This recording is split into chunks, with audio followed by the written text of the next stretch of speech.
optimal minimal. At this altitude, I can run flat out for a half mile before my hands start shaking. Can I ask you a personal question? Now would seem an appropriate time. What if I did the opposite? I'm a cybernetic organism, living tissue over a metal endoskeleton.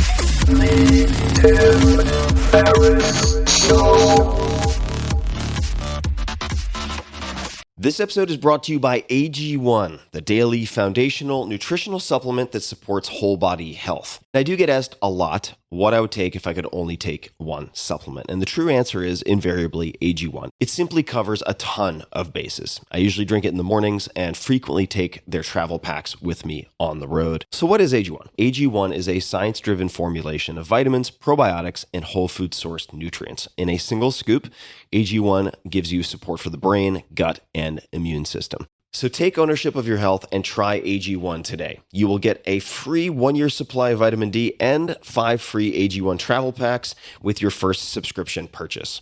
So learn more, check it out. Go to drinkag1.com/Tim. That's drinkag1, the number 1, drinkag1.com/Tim. Last time, drinkag1.com/Tim. Check it out. Hello, ladies and germs. This is Tim Ferriss, and welcome to another episode of The Tim Ferriss Show. I am looking out over a highway from a hotel next to JFK because I forgot my passport in California and missed my flight. In any case, on this show, it is always my job to try to deconstruct world-class performers and identify the routines, the habits, the decisions that help them to become who they are. And in this episode, we have a really fun guest, Will MacAskill. Will MacAskill is an associate professor in philosophy at Lincoln College, which is at Oxford. He is 28 years old, which makes him likely the youngest associate, in other words, tenured professor of philosophy in the world.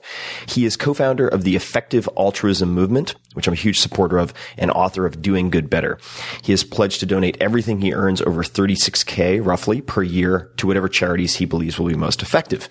He has co-founded 2 well-known nonprofits, 80,000 Hours and Giving What We Can, and we'll get into both of those. But more important, we will talk about the lessons he's learned, how to evaluate doing good, how to hack doing good as you would in business. And he has been exposed to business. He's one of the few nonprofit founders who have gone through Y Combinator, which is effectively the Harvard Navy SEAL equivalent for startup incubators based in Silicon Valley. And his stories are just fascinating. We talk about many different things. We cover a lot of ground, everything from artificial intelligence to why following your passion in a career is often a mistake, how on earth he became a tenured professor at his young age, thought experiments like Pascal's wager versus Pascal's mugging. And even if you have no interest in nonprofits, charities, this will help teach you how to think more effectively, how to evaluate things more effectively. We'll also talk about some specifics, why donating to disaster relief or purchasing things through ethical consumerism are generally not a great way to do good. But we talk about his story, his decisions, and there is a lot to be learned. So say hello to him on the interwebs. Will is at Will MacAskill, at WILLMACASKILL on Twitter. And please enjoy our conversation. Thanks for listening. Will, welcome to the show. Thank you for having me on. I really appreciate you making the time. And where do we find you on the planet Earth at this moment? I'm in Oxford in the United Kingdom at the moment. And now you are an associate professor in philosophy at Lincoln College. Is that right? Yeah, Lincoln College, Oxford University. And is Lincoln College, it's not a residential college. So for instance, at Princeton, they have different residential colleges. What is the significance of the colleges within Oxford? Yeah, it's a really big thing, actually. So almost all your teaching goes on in college. You live there, you eat there. Most of your friends are there while you're a student at the university. And actually, all the colleges predate the university. So that's really the core of your life at Oxford. And then you get examined and go to lectures at the university itself. And when you receive a degree, is it from a particular college? Do you have to attribute it to the college, or is it simply Oxford? No, the degree is just from the university. Got it. So let's then begin. You do quite a few things. When someone asks you, what do you do? How do you answer that question? That's right. So depending on whether I want to be low-key or not, I'll tell them I'm associate professor of philosophy at Oxford University, but I'm also one of the co-founders of the Effective Altruism movement, where that's a community of people who are dedicated to using their time and money as effectively as possible to make the world a better place. And to that end, I co-founded a couple of nonprofits, Giving What We Can, which encourages people to give at least 10% of their income to the most effective charities, and 80,000 Hours, named after the number of hours you typically work in your life, which is about giving advice to people to ensure that if they want to pursue a career with a big impact, they can do as much good as they can. And how do you answer the question, what makes your brand of altruism effective? And maybe we can back into that. There was a tweet I saw at one point from Bill Gates, and it was a data nerd after my own heart, and he linked to an article about you. I think it was a profile in The Atlantic. That's exactly right. So if you're talking to a skeptic and they say, okay, well, what makes it effective? So the key is that we take a kind of scientific approach to doing good. So that's using high quality evidence, really good data, thinking about the outcomes that your actions do rather than just what's a really sexy intervention or what makes you feel good, but actually what's helping people the most. And, drawing on years of research now, as well as using careful, reflective, self-critical reasoning in order to work out what are those things that aren't just making a difference, but are making the most difference. And what are some common mistakes? And just so people listening understand this isn't a disguised sell for nonprofit donations on my part. This is a conversation that I've wanted to have with you because we have a mutual friend in Ryan Holiday, and who is himself a philosopher of sorts, a huge fan of Stoic philosophy, as am I. And he is a fan of yours. And I was very interested to connect. So just so those people who are wondering if this is a dressed up sales pitch, it is not. What are common mistakes that people make when giving? And I've had many of my own struggles with providing time and money to various causes and nonprofits that maybe we'll dig into some of them specifically. But what are common mistakes or misallocation of resources that you see very commonly? So I think the biggest mistake of all is just not really thinking or doing any research about where you're donating. So, imagine if someone came up to you in the street and told you about this company that they'd set up or that they were representing, and that you should really invest in this company, and they tell you about how great the company is, and then ask you right there on the street, well, are you going to make an investment? No, sounds like Silicon Valley right now. Well, maybe it's a little bit different in the day. But, certainly here in Oxford, people would be... generally not a good idea. Yeah. Generally not a good idea. But yet we're happy to do that when it comes to charities. We're happy to spend our money to try and help others, but without ever actually doing the research to work out, what's going to actually have the biggest impact. And there are evaluators now, like GiveWell.org, that are doing this research for us so that we can actually follow their recommendations, because it does take quite a bit of time. How does GiveWell.org compare to, say, Charity Navigator or something like that?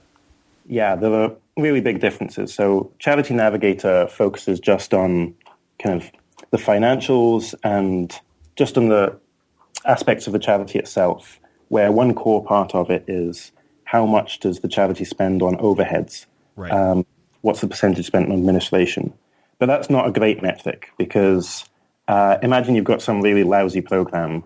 You're giving away donuts to hungry police officers or something that's not going to do very much good. And instead, but you've got this amazingly low overhead. You're spending almost nothing on administration. Well, you're still going to be a lousy charity. You can't make a lousy charity good by having a very low overhead. Right. Got it. So they're looking at the sort of the operational efficiencies, but whether something is efficient or not, it can still be very ineffective. Yeah, that's exactly right. So you've got to look at what program the charity is implementing as well. And there's absolutely huge differences. So 3/4 of social programs, when put to the test using trials, are found to have no effect at all. They just don't actually improve people's lives. Some are even actively harmful. But then among the ones that are good, that do make a difference, there's still a vast discrepancy. The best ones are hundreds of times as good as merely ones that just do some amount of good. And it seems like you are a skeptic of sort of disaster relief. Is that a fair statement? Or how would you unpack that? Yeah, so I mean, I think funding disaster relief, it should happen for sure. When there's a massive crisis like the Haitian earthquake, money should be going to it, and a lot of money, in fact. But then the question is, what should you as an individual donor do? And natural disasters, because they get so much press coverage and so much media attention, they're massively overfunded compared to what I'd call ongoing natural disasters, like the 400,000 people who die of malaria every year, but that gets far less media coverage. And in fact, even in the case of the Japanese earthquake, the Japanese Red Cross issued a statement saying, we do not want any money. We do not need money. We're the fourth richest country in the world. We have resources to deal with this problem. But yet they still got $5 billion in donations, which was about the same as got allocated to Haiti, which is one of the poorest countries in the world. Understood. And let's take a step back for a minute, because I know we could really dig into the sort of tactics and science and numbers behind what you do. But you are currently 28, is that right? That's right. And you are a tenured professor of philosophy. Yep. Where does that put you on the spectrum of tenured professors of philosophy worldwide, age-wise? Age-wise, it's hard to verify, but I suspect I might be the youngest in the world. And to what do you attribute that? Why you? Yeah, it's a very competitive field, as I understand it. The philosophy. I want to ask a question about this, but philosophy postgrads having the highest GRE scores out of any subject. So what are the factors that contributed to you becoming tenured at such a young age? Yeah, so I definitely think it's not because I'm the smartest person. I'm very confident I'm not. I know lots of people who are have exceptionally high IQs around these places. And also not, I think, because I put in the most number of hours, because I do so much other stuff as well. But I think the two things are just, one is actually kind of understanding, really thinking about what your goals are and understanding how is it best to achieve those goals. Which seems like, that's pretty common sense. You'd think everyone would do that, but actually most people don't. Most people spend, for example, years and years kind of slogging away just on their dissertation, their PhD, even though that's normally read by about 4 people in the world, rather than focusing, say, on publishing really good articles, which are read by much more people and much more important in terms of doing well in a career. And then the second aspect is just absolutely a ruthless application of the 80-20 rule. Which obviously you talk about in your book, but just the idea that of the stuff that you do, most people do, almost all the value comes from a very small number of activities. And again, I think a lot of people in academia use a lot of their time used up with busy work. So they attend conferences, they go to seminars, they do a lot of reading that doesn't ultimately contribute to, what they're really trying to do, which is come up with new ideas, new arguments, and really put that forward. And so I think I've been just a lot more proactive and kind of goal-oriented in terms of the approach I take to my work. So let's get into detail with that, because I know people love the details, and not surprisingly, a lot of people listening love 80-20, the 80-20 principle, or all applications of that. So if we rewind to your undergraduate, were you studying philosophy undergrad? Yeah, that's right. I was at Cambridge University as an undergrad. And what did the trajectory look like? What were the inflection points or key moments between that point and getting tenured? Yeah, so I think I was a lot less effective as an undergrad. I was still kind of trying to discover what, how to do things effectively. And I made some big mistakes. I remember trying to train myself to only sleep 4 hours a night, and that was a disaster. That was the worst year of my life. Then I realized, no, actually, sleeping well and exercising well is really important in terms of having good performance. One thing I realized as an undergrad was just that you can just make so much progress just by finding someone smarter than you and learning from them. And that's exactly what I did. Someone who's now a close friend of mine just knew absolutely everything, and so I'd spend hours just talking to him. So he's Andreas Morgensen. He also got a professorship at Oxford. In the philosophy department. In the philosophy department, that's right. So we've ended up having a very similar career trajectory. And I've been a zombie and eaten his brains at every stage of the way. But then in terms of the big inflection points, I think really came, both through, it was only when I moved to Oxford to do my postgrad work that I started to get a lot more serious about this. Also realizing, getting funding to do philosophy postgrad is pretty hard. But then realizing that there are a lot of scholarships out there that most people have never heard of and that actually don't therefore get that many applicants. So if you apply for them, you can actually have a pretty good chance. And then managed to get funding for my PhD and extend it by a little bit more than other people do through a combination of, I think, 8 different scholarships in the end.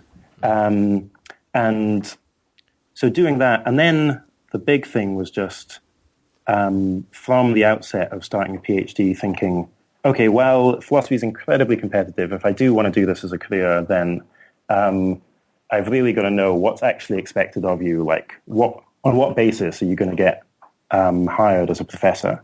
And the answer is weirdly disconnected from what you typically do as a grad student. At least in philosophy, people basically judge you on the quality of your best 5 or 10,000 words of work, whereas your dissertation is kind of 80,000 words or something. And so if you want to really do well, then it's just about making that highest quality stuff as good as possible and then trying to get it published in the very best journals. So it's really about optimizing for your kind of peak output rather than just being this kind of big journalist. Got it. What was your dissertation about? And what was your best 5 to 10,000 words about? So dissertation was about ethical uncertainty. So if you're unsure about what you ought to do, so maybe you think, okay, well, I think it's okay to eat meat, but I'm unsure about that. There are these vegetarians around and they have these arguments and so on. And you're like, well, I don't quite know what to do. How should you act in light of that? How should you take uncertainty into account? And this was quite a strategic choice of topic as well, because it's like a very important topic, but almost nothing's been written about it. So I could read everything that had been written on it in about 2 weeks, whereas many people choose to pursue PhDs on something that's already had a huge amount of work done. And so that was what the PhD was on. And in particular, I argued that even if you're unsure about your values, you should treat that uncertainty in the same way as if you're unsure about matters of fact or what's going to happen. So in the same way as if you wouldn't speed around a blind corner if there was some risk of a child playing in the street, even if you thought there was probably no one there, you still wouldn't want to risk it. In the same way, if you think, well, maybe something's wrong, I think it probably isn't, but there's a risk, and if it was, it would be very wrong. I think you should take that same course of action. You should again kind of play safe, as it were. Sort of the Pascal's wager for life. It's a little bit, yeah. It doesn't involve infinite amounts of value, though that's interesting too, but a little bit like Pascal's wager for life. Mm-hmm. And then what about your peak or your best 5 to 10,000 words? Was it the same subject or something completely different? Yeah, so it was the same subject as well. And this is all quite distinct from my effective altruism stuff, but it was the same subject. And in particular, I saw there was this analogy between that sort of decision and a bunch of work that had been done in economics. So again, this is something where you can make a lot of progress by doing research, is just by combining 2 different fields, because the number of combinations of fields is just far, far greater than the number of fields themselves. And so I argued that this problem was kind of like the problem of voting. So in just the same way as there's this problem of, like, if you've got all these people with different preferences, how do you kind of aggregate that into one social preference or one will of the people, as it were? And there's just a ton of work done on that in economics that's really interesting and often quite technical.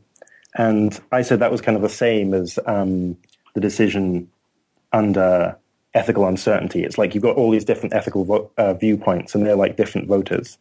And if we want to be able to make a decision between them, in light of that kind of uncertainty, you can treat them as like voters, and you can use all the same technical apparatus that had been developed in economics and apply it to that case of ethical uncertainty.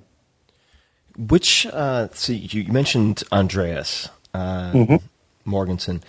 What other philosophers are your idols is a strong word, but role models, people you really look up to. If you had to, alive or dead, if you had to put sort of your top 5 or fewer philosophers on a list, who would they be? Yeah, so there are two that really stand out. The first one he's more of a kind of academic, is Derek Parfit. How do you Derek Parfit? Parfit, yeah, Parfit. And he spent his entire life at All Souls College in Oxford, which is elite even within Oxford. What was the name of the college? All Souls College. All Souls? All Souls, yeah. That's intense. The way you get into All Souls College, and Andreas achieved this as well, is you have to sit 15 hours of exams, and you have to answer questions that can be on any topic, like, is China overrated? Why democracy? How many people should there be? And then the final 3-hour exam is just on a single word. Sounds horrible. Sounds very uniquely philosophical too. I mean, in terms of academia. It's crazy. So it's known as the hardest exam in the world. But it gives you 7 years of funding, and you can do whatever you want in those 7 years. What's the name of the exam? It's called the All Souls Prize Fellowship, I think. Ah, okay. So Derek is one. He is one, and he's now 70. And he wrote a book called Reasons and Persons, which I think is one of the most important books written in the 20th century. Could you say that one more time? Reasons and Persons. Reasons and Persons. Yeah. And it argues a whole number of things, but two of the big things are, one is the idea that there isn't really a continuing self over time. So the difference, there's nothing kind of fundamentally distinct between Will MacAskill, age 28, and Will MacAskill, age 70, versus Will MacAskill, age 28, and Tim Ferriss right now. There's only a kind of matter of degree between those things. And that has a whole number of implications. And actually, interestingly, is actually quite similar to Big Strain in Buddhist thought. And apparently his book has been used as a text in certain Buddhist temples. They chant to it. He didn't realize this for like 30 years or something. and then he showed up, and there was some effigy to Derek Parfit sitting on a throne in a cave in Tibet. That's very exciting. And well, I mean, it does resonate certainly with the certain discussions of self, right? Whether it's a contemporary like Sam Harris, who's a PhD in neuroscience, but also a very experienced meditator who wrote Waking Up, or texts that are thousands of years old. I mean, the concept of a static self is something that's challenged a lot in Buddhist thought, among others. So you have Derek. Who's your number two? Number two then has to be Peter Singer, and I was going to ask you about him. Yeah, he's a big influence, both in terms of my thought and in terms of how I'm approaching my life, the decisions I'm making, in terms of my own career. And he has two really big important arguments. One is for the moral importance of non-human animals, and treating them much better than we treat them as we do at the moment. And then also the importance of fighting global poverty, especially for us in rich countries, using, he really argued it should be most of your income, donating that away to charities that will, help improve lives or save lives among the poorest people in the world, where he argues that, if you were walking past a shallow pond and a child was drowning in that pond, and you could run in and save the child, and it would ruin your expensive suit that you were wearing, and it would cost you a couple of $1,000s as a result, you'd obviously go and do that. You'd be, in technical terms, an asshole if you didn't. He doesn't say that. That's my interpretation of the argument.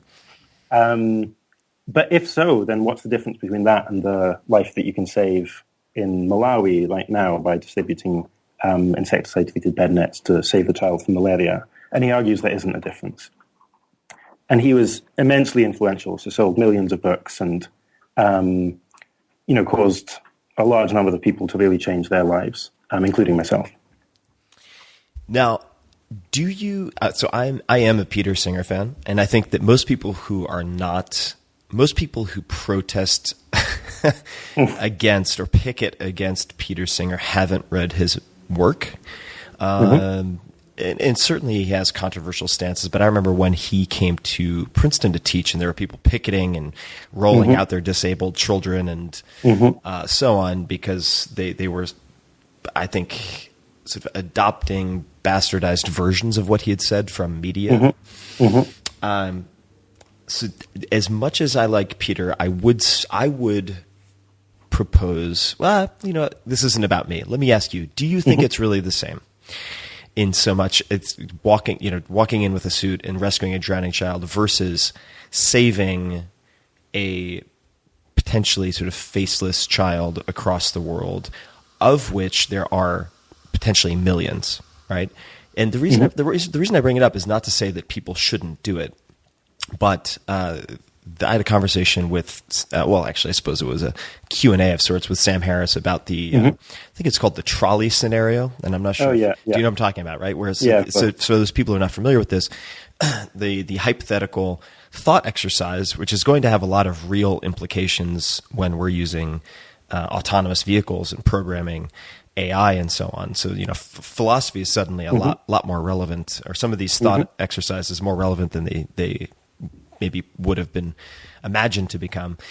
You have, and please correct me if I'm wrong, and I think I'm just paraphrasing this, but if you had a railroad track and you could flip a switch for it to go down one track that was split to the left and another that was split to the right, there's one kind of like fat man on the left, and then there are four people on the right, and you have to throw the switch. Do you throw the switch to the one person or the four? And people say, of course, that they would switch it to the one. But then the second scenario I think of, and there may be more, is if you had to push the fat man off of a bridge so he landed in on the track, and it was an obstacle that then prevented four people from dying, would you do it? And all of a sudden the percentages change very dramatically, right? And even though the utilitarian philosophical outcome is on paper the same, right? So and this is I know I'm kind of brain vomiting at you, but this is something I've really grappled with. So Peter Singer had a cover story, I believe it was the New York Times Magazine Sunday edition, huge piece on basically redistributing wealth for greater good.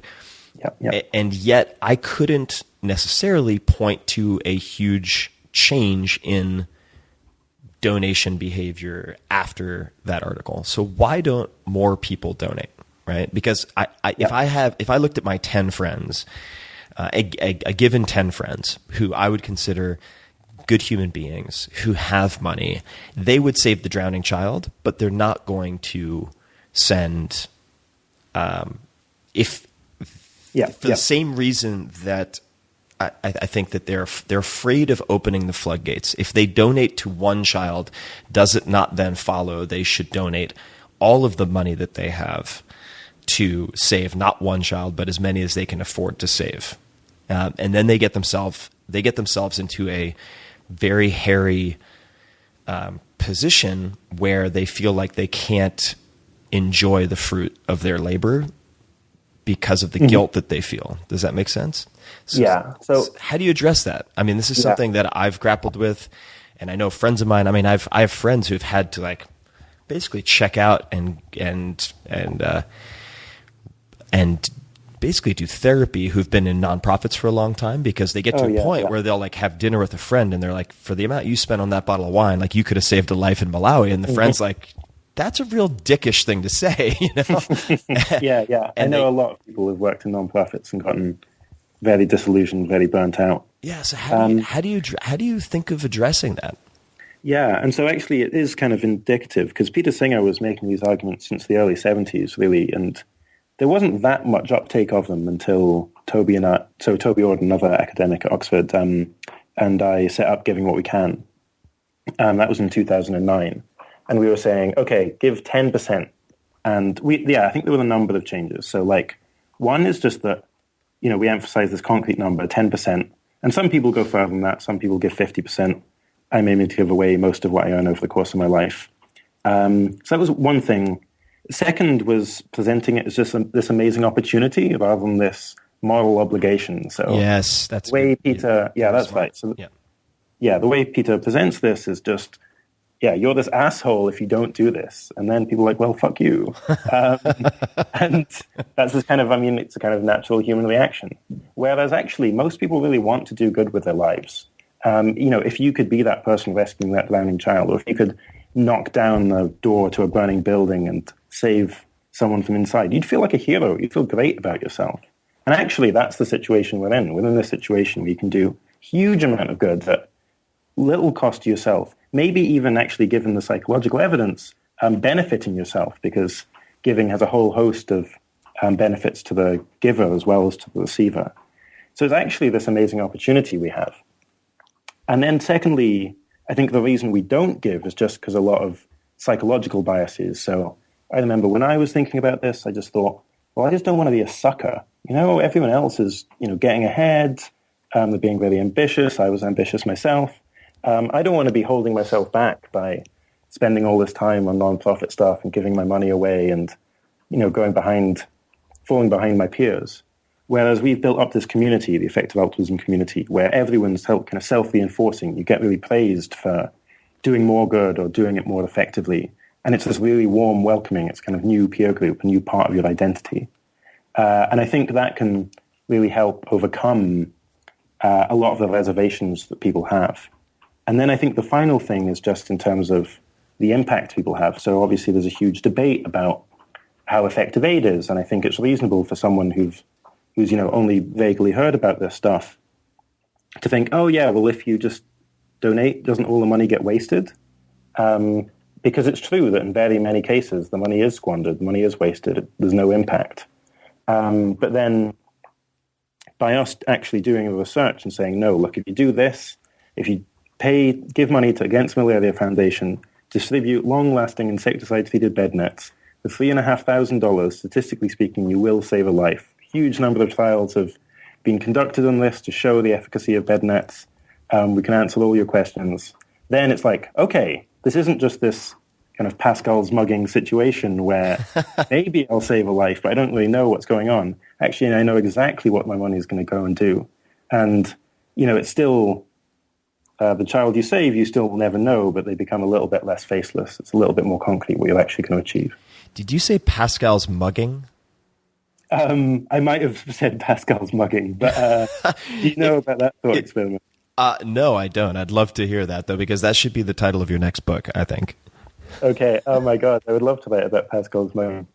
That scenario is where it's the same as Pascal's wager, except without infinite amounts of value at stake. It's not about heaven or hell. And we should could you just briefly explain Pascal's wager? So for people who are not familiar or would like to get reacquainted, we have that as a baseline before we get to Pascal's mugging. I love that we've got onto this. So Pascal's wager is the idea that you should go to church because maybe you think it's incredibly unlikely that God exists. Let's say you think it's just almost no chance, 1 in a billion chance or something. But the payoff's just so great because it's an infinite amount of happiness. If you take a 1 in a billion chance multiplied by positive infinity of happiness, well, that's, still a, plus infinity in expectation amount of happiness that you're going to get. Whereas the costs of going to church just not that great. And so, if you're really kind of even just out for yourself, just looking to maximize your own happiness, then you should try and believe in God and you should try and go to church just because the potential payoff is so great. So that's kind of his idea. That's Pascal's idea from 17th century. Pascal's mugging is a slightly more updated version where Blaise Pascal is coming out of a pub and this kind of eerie figure approaches him and says, "Give me all the money in your wallet." And Pascal's like, "No." And the mugger says, "Well, okay, I know you're Blaise Pascal. I know that you think that the way to make decisions is to look at the probabilities of outcomes and their values and take that all together.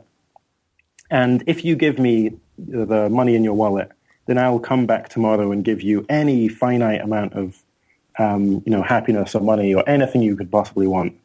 And Pascal's still like, "No." And it's like, "Yeah, but like, look into my eyes. I'm like this kind of like slightly creepy figure. You don't know that I'm not this alien or someone with superhuman powers. Like, you can't be absolutely certain of that. So you should still, by your own logic, you should still give me this money. And the thought experiment goes to show that Pascal, would have to say, even in cases that aren't involving kind of infinities or heaven and hell, you should still do actions that seem pretty crazy to us, like giving this mugger money on this tiny... Right, if there's a possibility of asymmetrical reward, then you should take the bet. Yeah, that's meant to be the argument. But it seems ridiculous, so something's gone wrong. And right, well, I mean, using that, right, everyone should invest in speculative startups, right? Yeah, that's fine.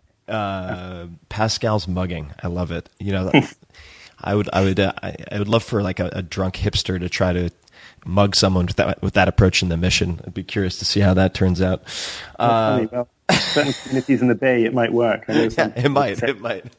Depends on who you catch, I guess, coming out of their juice bar or whatever. But so the I got us off track just a little bit, but in terms of why people don't give more, right? I think that we could look at the negative examples, right? So the guilting approach doesn't work very well because, like you said, it just provokes a "go fuck yourself" response. I think rightly so, quite frankly. I mean, I think it's a very kind of naive and insulting way to kind of go about it, which doesn't have, for someone who's thought about things so rationally, it's surprising to me that Singer takes that approach because it flies in the face of like any type of negotiation research or behavioral modification research. So that's kind of funny. But if I look at, for instance, the causes that I've been involved with on some level, and I have not looked at them on givewell.org, but I've tried to do the amount of due diligence that I could with the bandwidth that I have, whether it's, say, Donors Choose, that does a lot of work with education, or Charity Water, for instance. They both do a very good job of concretizing the abstract. So they send you photographs, updates, letters, etc., to make you feel like you are rescuing that drowning child in your own suit. And just to come back for a second, the mosquito nets that you mentioned, is that the type of conclusion someone could come to on givewell.org, or are there other sites that they should check out? And we usually do this at the end of the show, but since we're on it, like what other resources can people use given their busy lives? The people who have the most resources to allocate to something like this are usually also the busiest, right? I think that's another challenge. Yeah. So what's the most elegant way, time efficient way to figure these things out for oneself? Yeah. So if you're busy, by far the best thing is just givewell.org, where they just have these 4 top recommended charities. So they just try and find out what are the charities that are doing the most good that we know of. And those charities are Against Malaria Foundation, which distributes bed nets, saving a life of about $3,500. So the best charities often have the worst names. And so a couple are Deworm the World Initiative and the Schistosomiasis Control Initiative, which when I first researched it 5 years ago, I could not pronounce. And they deworm school children. So people don't really know about this, but over 1 billion people worldwide suffer from these parasitic worm infections in their guts. And they don't kill as many people as HIV, AIDS, tuberculosis, malaria, and so on. But they do just make huge numbers of people, especially kids, sick, and therefore they don't go to school. They earn less, they're less productive later on in life. And they're incredibly cheap to treat, so only cost about 50 cents per child. And then the final charity I recommend is Give Directly, which simply transfers cash directly to the poorest people in the world. The very poorest people living in Kenya. And about 90% of the money that you give ends up in the mobile phone bank account of those extremely poor people, which they then can spend on whatever way they believe is going to most benefit themselves. So it's the ultimate charity if you're really worried about white knights coming over to try and help the problems of some other country they don't really understand. And the people who receive the money tend to spend it on assets like tin roofs and livestock. That's the best place to donate, to look if you one just incredibly well researched set of recommendations. So I want to, because I think that there are people listening who will have some questions like those I'm going to ask. I'm going to challenge. I'm going to ask questions that I think might push on a couple of places. The first is: are there any organizations or resources like GiveWell.org that are less human-centric? And the reason I ask is that the ROI seems to be measured by the number of human lives saved. Are there other organizations or people who have evaluated cause-driven nonprofits, NGOs, whatever they might be, that are not focused on the number of human lives saved? So there's one that I actually helped to set up called Animal Charity Evaluators, and that's applying the same sort of, attempting to have the same sort of level of vigor and research. But if who you want to help are just animals, where should you donate? And they're a much smaller operation than GiveWell, but again, you can check them out for their sort of recommendations. In terms of if you're thinking about the environment, there I'm just less sure, actually. GiveWell are starting to broaden their research that they do, so they're working with a foundation called Good Ventures, which is set up by Carrie Tuna and Dustin Moskovitz, who's one of the Facebook co-founders. And they're looking into a much wider variety of causes beyond just global health and global development, including things like climate change, fundamental research, policy reform, especially immigration reform and criminal justice reform, and trying to look for, comparing across all different causes you could be interested in, what are those that are particularly great in scale, so it's just a very big problem, particularly neglected, so there aren't very many other philanthropists or actors trying to solve this problem, so it's not very crowded, or particularly tractable, so where there's just really great programs that haven't yet been funded, but that we know are going to make a really big difference.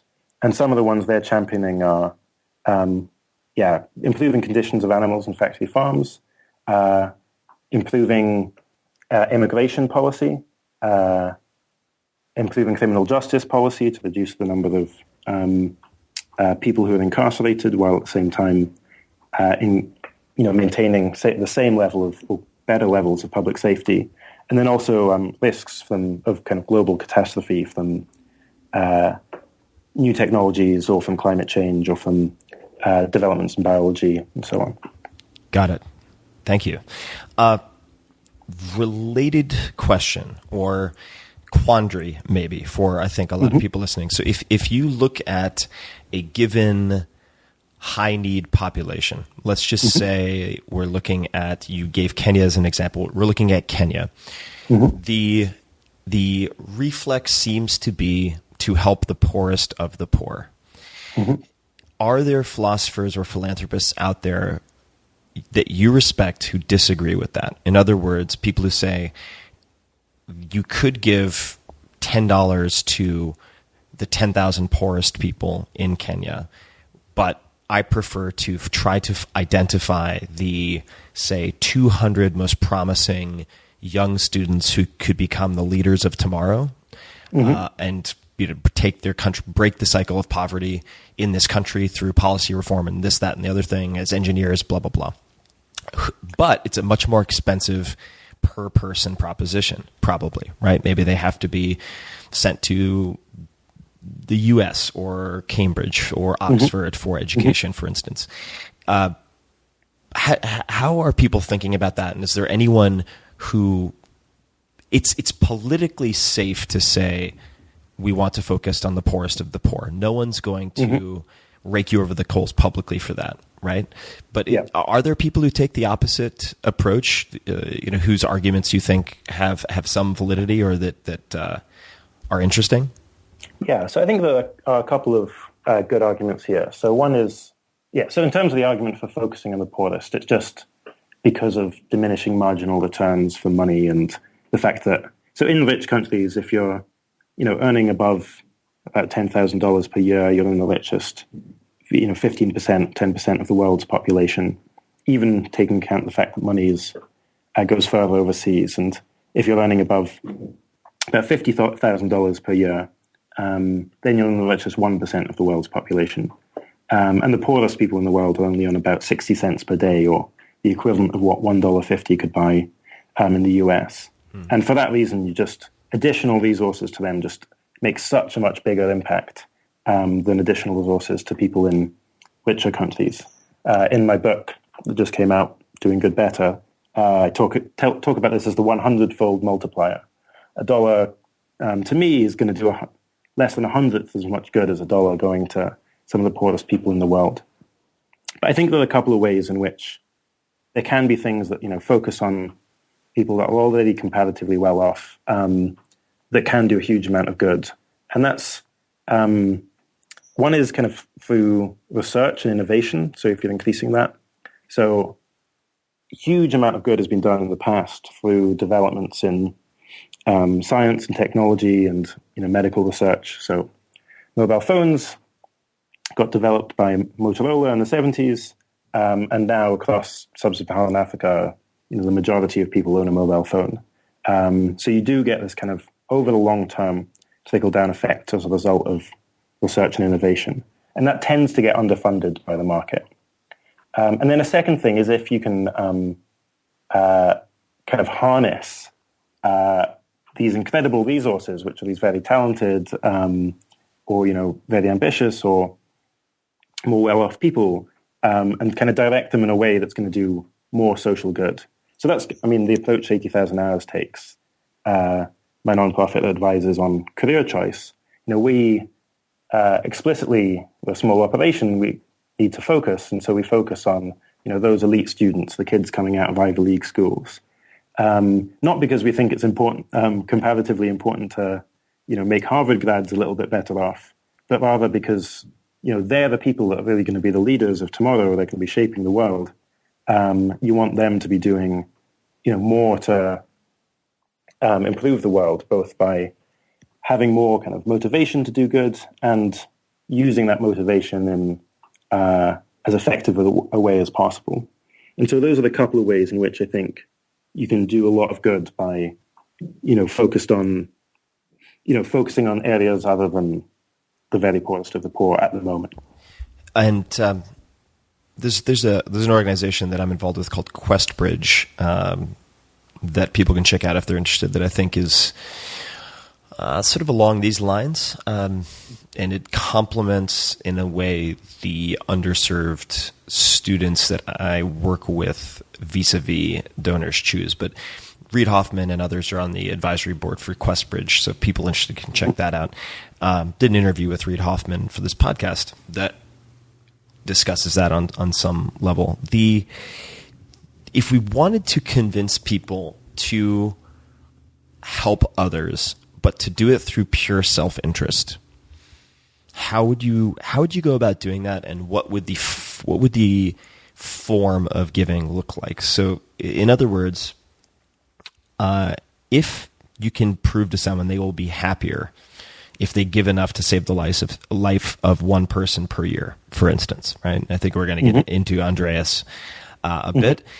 I think that would go a long way to, and I know this sounds maybe cynical and terrible, but I don't think that saving a life is enough to get millions of people to donate money. It sounds terrible, but I think that appealing to self-interest is the sort of the Trojan horse necessary to open them to that experience. What would it look like? And I started thinking about this very specifically over the last year also because I'm involved with various cause-driven companies, both nonprofit and for-profit. And I took my family, my parents, and siblings on a trip to Iceland last year. It was the first time that we'd taken a family trip in 15 years or so. And the anticipation of that was so much fun and made it so much more valuable to the entire family, all of the brainstorming and the researching and the sharing of photos and so on, before it happened, that I started thinking of how that type of structure could be wrapped around something like cause-driven companies, whether nonprofit or for-profit, right? So if somebody really wanted to get just pure self-interest, I want to improve my quality of life, my optimism, my self-reported well-being, blah, blah, blah. How should they do it? So I think, the psychology evidence itself does suggest actually that giving, it suggests a couple of things. One is just that money is actually way less important than we'd think to, making ourselves better off. The relationship between higher levels of income and higher levels of happiness is really very low indeed. Whereas other things like having a really good community around you is actually very important to, having a group of friends that really like you is very important to being better off. And so one thing is just, if you want to start doing good, especially like the effective altruism community, suddenly you find you've got like thousands of, new friends who really want to support you and make you do better in life. And that's, I think, one reason why the people who have my peers who have started giving actually feel, including myself, just actually feel really good about this decision. Another thing is just the direct effect of giving. You get a kind of warm glow. So people do tend to feel like, and they've done little psychology experiments on this as well, looking at people who donate rather than spending money on themselves. And people tend to feel happier after having donated. They feel better about themselves. Is there any particular type of donation or type of cause that has the most significant impact in that respect? Does that make sense? Like, is it, for instance, is the, and I know we don't want to do this, but if we put efficacy aside, like, is there, what are the characteristics of the donation that has the most persistent effect on happiness, self-reported well-being, happiness, all that stuff? Is it the flipping through the pamphlet to find, choose between the goat or the chicken or the fill in the blank for the picture, the kid who's pictured in the back? Is it something else? What are the characteristics of a sort of selfishly fulfilling charitable giving event? So I don't know if there's any research done on this, but I suspect it would be, if I'm honest, not exactly the sort of things I tend to promote. It would be things where it's very, your donation's quite public, but not in a way that comes across as sanctimonious, but that people know you're doing a lot of good, and where you get the kind of positive feedback as a result. So probably donations within your own community, or where you can see the kind of tangible benefits of what you're doing. That's going to be a really big factor. And then I guess if you're part of like a peer network where you've got a number of people kind of all doing the same thing, that's also going to be, and those people who are kind of self-reinforcing. So also saying like, that's really awesome what you're doing. You're this, really good person as a result. I suspect that's also going to be one of the biggest ones in terms of, increasing your level of happiness. Whereas purely, I suspect that, donating to someone just on the street where you never hear from them again, that's going to be among the worst, because that's, that tends to sell you by making you feel guilty for a time, and then you donate in order to alleviate the guilt, rather than this positive kind of ongoing thing where you get consistent feedback in terms, whether that's from the community or from the people you can actually see who you're benefiting. Well, it's a negative reinforcer, right, as opposed to a positive reinforcer. And if you look at dog training or really any mammalian training, that doesn't produce a lot of enthusiasm. That's exactly right. Carrots work and sticks don't, at least not in the long run. And the kind of worry I have about fundraising in general is that you get this competition between charities, and you get this race to the bottom where they hold up bigger and bigger sticks, and it means that people just end up getting annoyed or fatigued by these constant requests for donations. Well, right. And we're going to talk about Y Combinator in a second, but I want to make sure we come back to this because I think more people would be willing to get involved with charities or nonprofits if they felt they would stop getting annoyed. And that's, or that there wouldn't be incessant follow up with guilt, like every letter they receive. So I think a lot of people don't want to open the door to that type of haranguing and kind of incessant barking, so to speak, so they'd never take the first step. Does that make sense?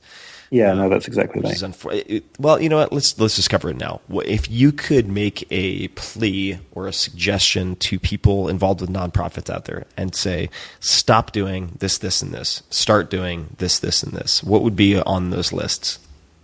Yeah, I mean, one thing for sure. So I used to work in the UK, we call them chuggers or charity muggers. The people, people who are on the street who then harass you for it's kind of $10 a month. People seem to really hate that, as I know, having done it. And I think that's something that's like particularly damaging. Another is these pictures that you get of, children in poverty with bloated stomachs and flies in their face. And it does a couple of bad things. Just one is just that it makes people really not want to get involved because it's these kind of horrific images that very naturally you want to steer away from.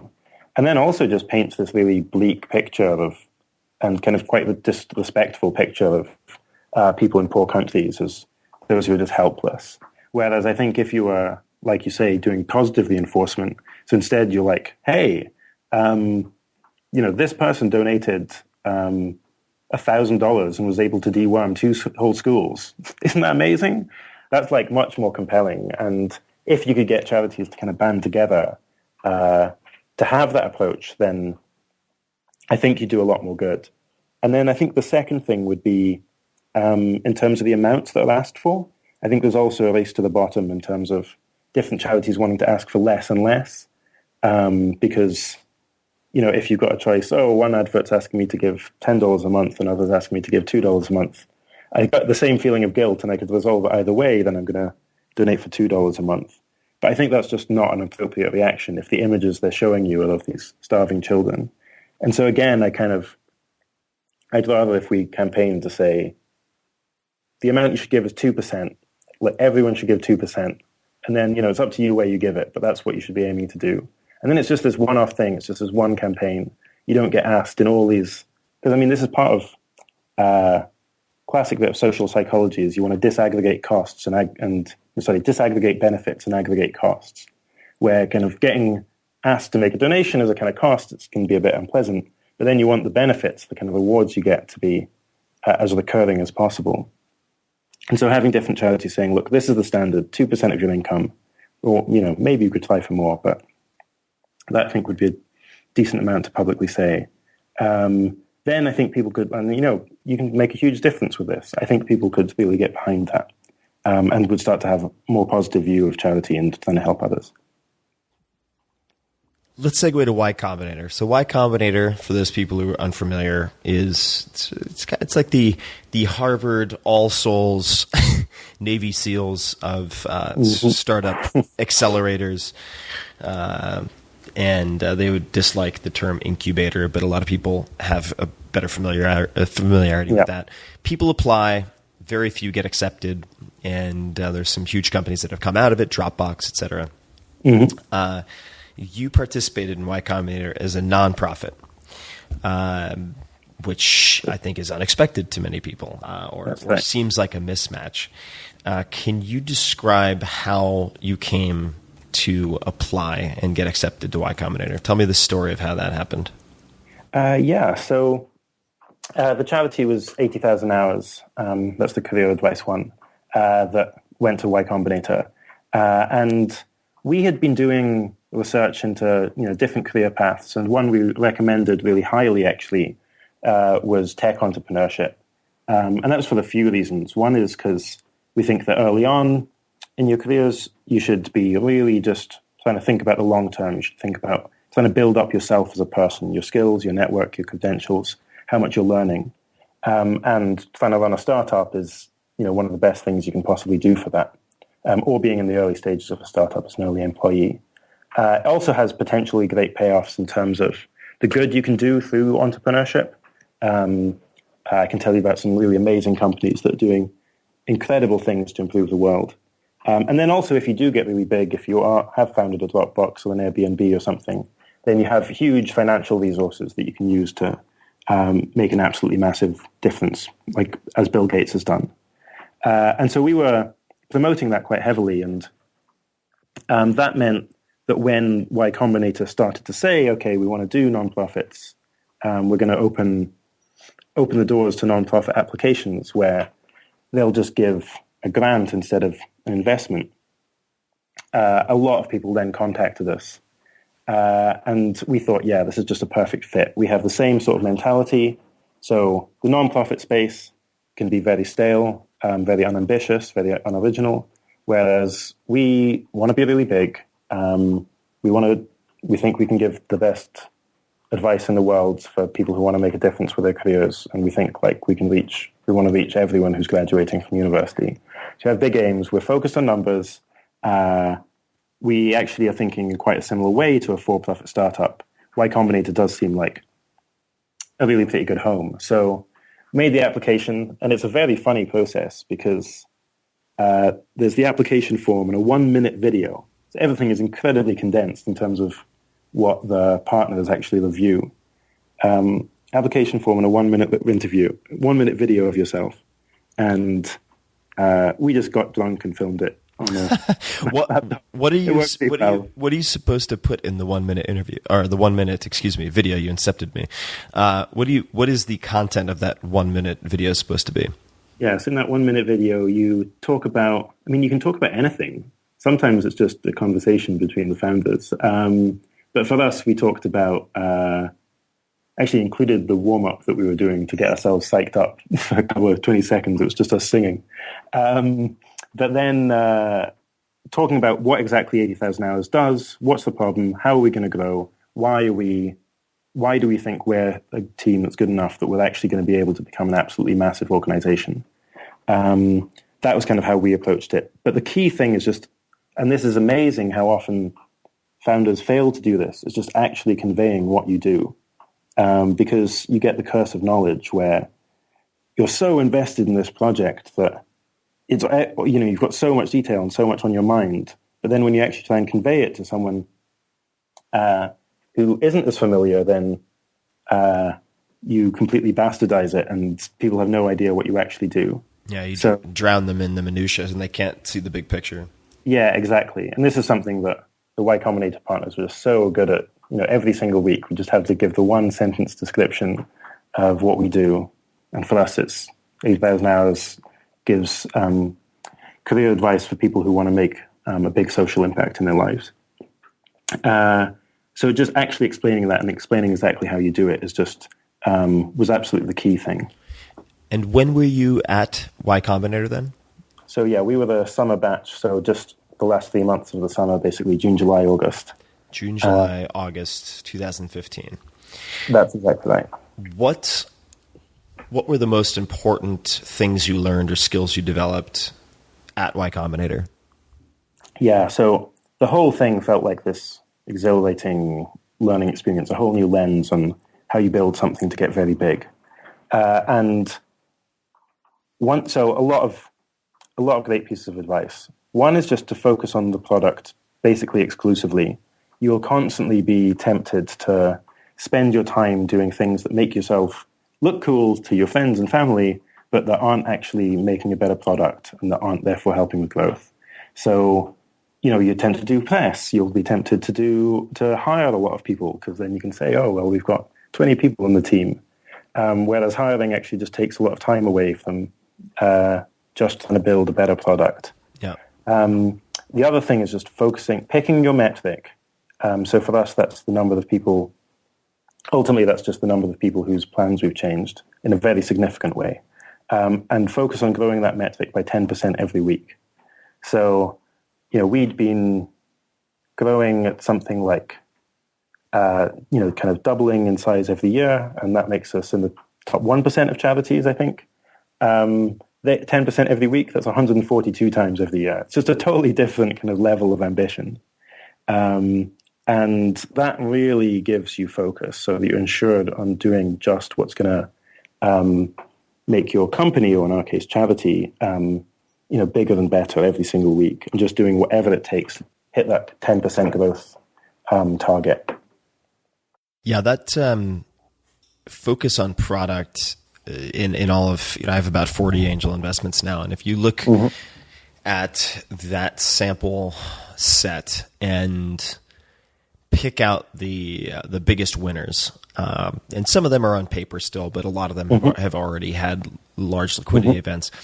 All of them ruthlessly focused on product, to the extent that if I brought them an amazing press or business biz dev, business development opportunity, partnership of some type, they would say, that looks great, but we're heads down on product, just not the right time. But we'll be sure to reach out in 5 months, 6 months. And it's that ability to say no, to focus on product, which, as you know, in this day and age is the best approach to marketing and customer acquisition that you can take, since word travels organically if you take that approach. Easily the most common denominator when you look at the home runs in my portfolio.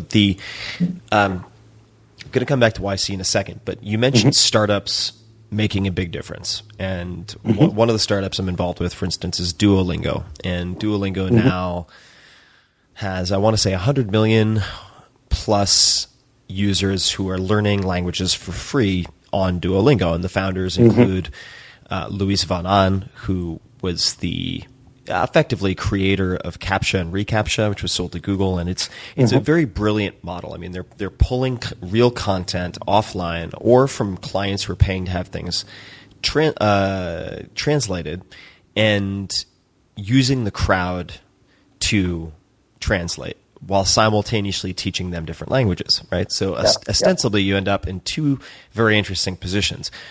You have hundreds of millions of people learning languages more effectively than through paid programs for free, indefinitely.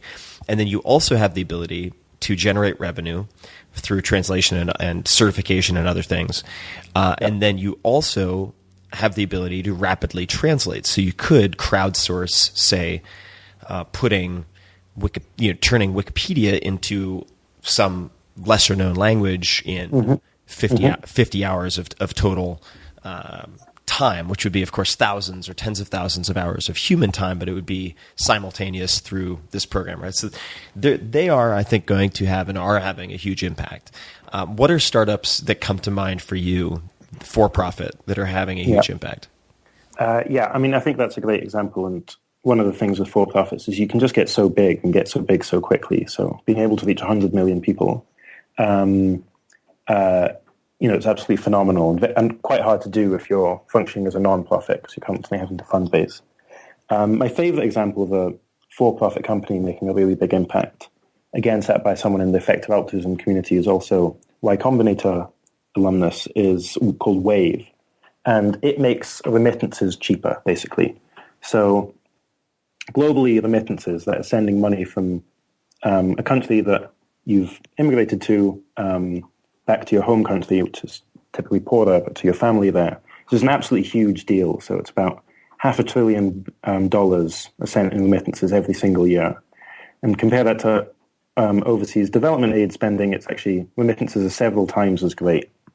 But if you're a Kenyan in Maryland and you want to send money back to Kenya, it's a real hassle. You have to go to a Western Union. The Western Union takes 10%. And what Wave are doing is enabling you to send money mobile to mobile, so it's much easier. And they'll also only take 3%.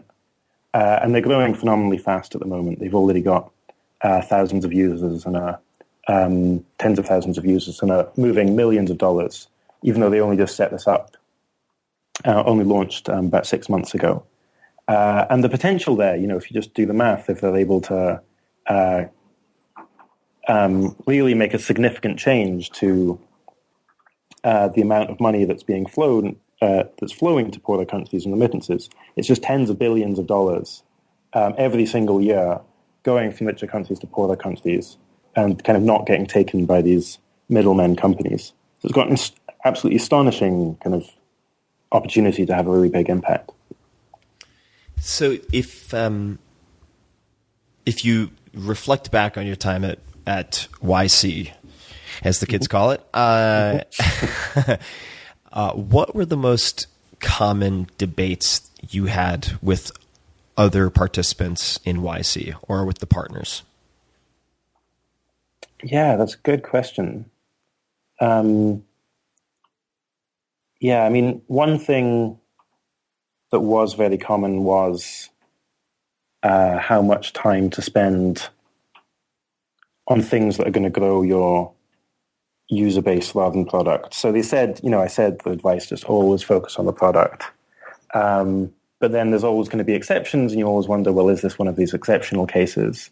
And that was just definitely a recurring issue, because it's kind of hard to make the judgment call of, well, actually, we've already got this thing, and you're going to have to do some amount of distribution. So that was a really kind of ongoing thing. Actually, as were maybe a lot of the biggest debates were just, so Paul Graham is the founder of Y Combinator, and he has these essays, and Paul Graham is something of this kind of guru or god amongst the Y Combinator startup community, and he has these teachings through his essays. And then when do you deviate from the teachings of when do you violate Paul? The scripture? That's exactly right. That was the ongoing thing. So similarly, another piece of advice was, don't take any investment during the period of Y Combinator. It's just a distraction, just focus on growing, and then do all that after demo day, which is the big presentation when you pitch to 450 investors in a big room. But then, people would get approached by angel investors or VCs, and the question would be, well, should actually we be taking this? It looks pretty good. So again, there'd be ongoing debates about, when should they violate these rules. And Paul Graham even acknowledges this. He says every single year he gives the same advice to startup companies. Every year, everyone ignores it. And then every year they say later, oh, I really wish you'd listen to this advice. And so that was kind of played out in many different ways, actually. Similarly for recruitment as well, that's something where they say, you want to have this exceptionally high bar for who you hire.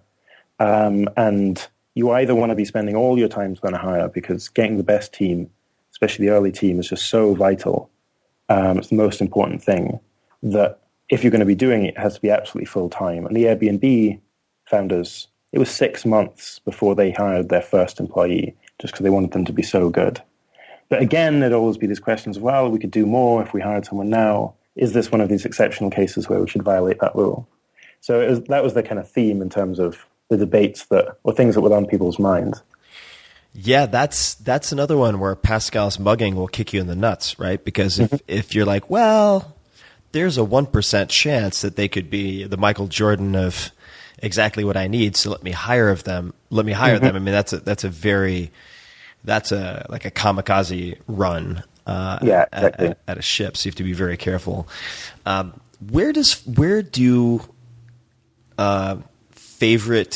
some of your favorite philosophical frameworks have trouble in the real world? Mm-hmm. Yeah, I think all over the place, probably. So, I mean, a big thing is just the real world is just so messy. So if you've got this idea, okay, I just want to do the most good. I want to help as many people as possible by as much as possible. Then actually implementing that is much harder to do. So, in the early stages, for example, of giving what we can, when we were doing research into charity effectiveness, we made kind of certain assumptions about, say, the quality of academic evidence, where there's this body of kind of research from economists that we were really pretty happy just to trust, because we're like, look, these are the scientists. They really know what they're talking about. They're giving these numbers. We're happy to go with those numbers. And it turned out, actually, loads of research was really kind of crappy. You really couldn't trust them in the way that it would have been hoped for.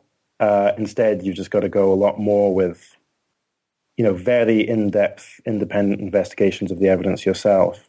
And that was something where you've got this kind of philosophical motivation, and then you make an assumption, which is that the people doing the experimental work, the empirical work, that you can just kind of trust what they're doing. Turns out that's really, sadly, not the case. Science is a lot more broken than you'd think, kind of coming into it. And so that was maybe one case where you make certain assumptions about how best to do goods, but actually, when you have to start confronting the really messy real world, things get a lot more complicated. Did you ever find, I don't know what accent that was that I just threw out, but that's okay. Did you ever find, when surrounded by startup founders at Y Combinator, that you felt demotivated in any way because you've pledged to donate everything you earn over around $36,000 per year to whatever charities you believe will be most effective? Do you find it that is ever a demotivator, the lack of that financial incentive? And I only ask because the ambitious set, the smart and ambitious set who make it into Y Combinator, they're not one dimensional from a financial standpoint, but many of them want to build large companies to get exceptionally rich, among other things, right? And there are case studies of the incredible realities you can create for yourself if you win one of those lottery tickets, or if you can execute well enough to become one of those lottery tickets. What was your experience like? Yeah, so I think in terms of my personal motivation, it's almost the opposite, I think. Since I decided, okay, I really want to use my life to make a big impact, including making this commitment to give away most of my income, that's made me way more motivated, because now it's not just kind of me on the line. It's like all these people that I'm aiming to help. It's like, I could... not all the time, because I'd burn out, but sometimes it's the feeling of kind of urgency you get in like a war situation or something. You're like, whoa, no, this is a crisis. It's an emergency. You've got to do something. And if I was just out for doing myself, then I'd be, I think, much happier to have a somewhat more relaxed life. But I do feel, definitely during Y Combinator, I'd feel envious of the for-profit companies, because in some ways, so the two ways I think are three ways maybe. One is just how quickly you can grow, because you can get investment. So the top Y Combinator companies were getting $3 million of investment 2 days after demo day. Whereas if you're a nonprofit, then you're just having to go around soliciting donations. It takes, we have really great donors who are just very rational, and it's not nearly as arduous for us as it is for many other nonprofits. But even still, it's just much slower as a process for growing. Second is in terms of the scale you can reach. I think something like only 50 charities have grown to more than $50 million of revenue in the last 40 years. Whereas, Airbnb, it's just less than 10 years, grows to a $20 billion company. Many other examples of this as well. And given the kind of scale of our ambition, that's also something that makes me think, yeah, actually, that's a really pretty good model. And then, the final thing is, in terms of the sort of talent you can attract in as well, working as a nonprofit, you have the kind of, it's much harder to be able to pay competitively to try and get in those people who are just super ambitious themselves. So then you've got a much smaller pool of people, those people who are just motivated, who are much more motivated by the kind of impact they're going to have. And that's like, an extra difficulty as well. So it definitely made me appreciate the benefits of kind of for-profit models if you're wanting to have a really big impact. If you look at, this is another question I think a lot of people wrestle with. Give now or give later? And the reason I ask is that if people were to survey the philanthropists currently most famous for rationally giving and making an impact, you would find people like Gates, for instance, right? But the reality of Gates is that, and no offense, Bill, but he was a predator who became an icon, who became a philanthropist. He was not.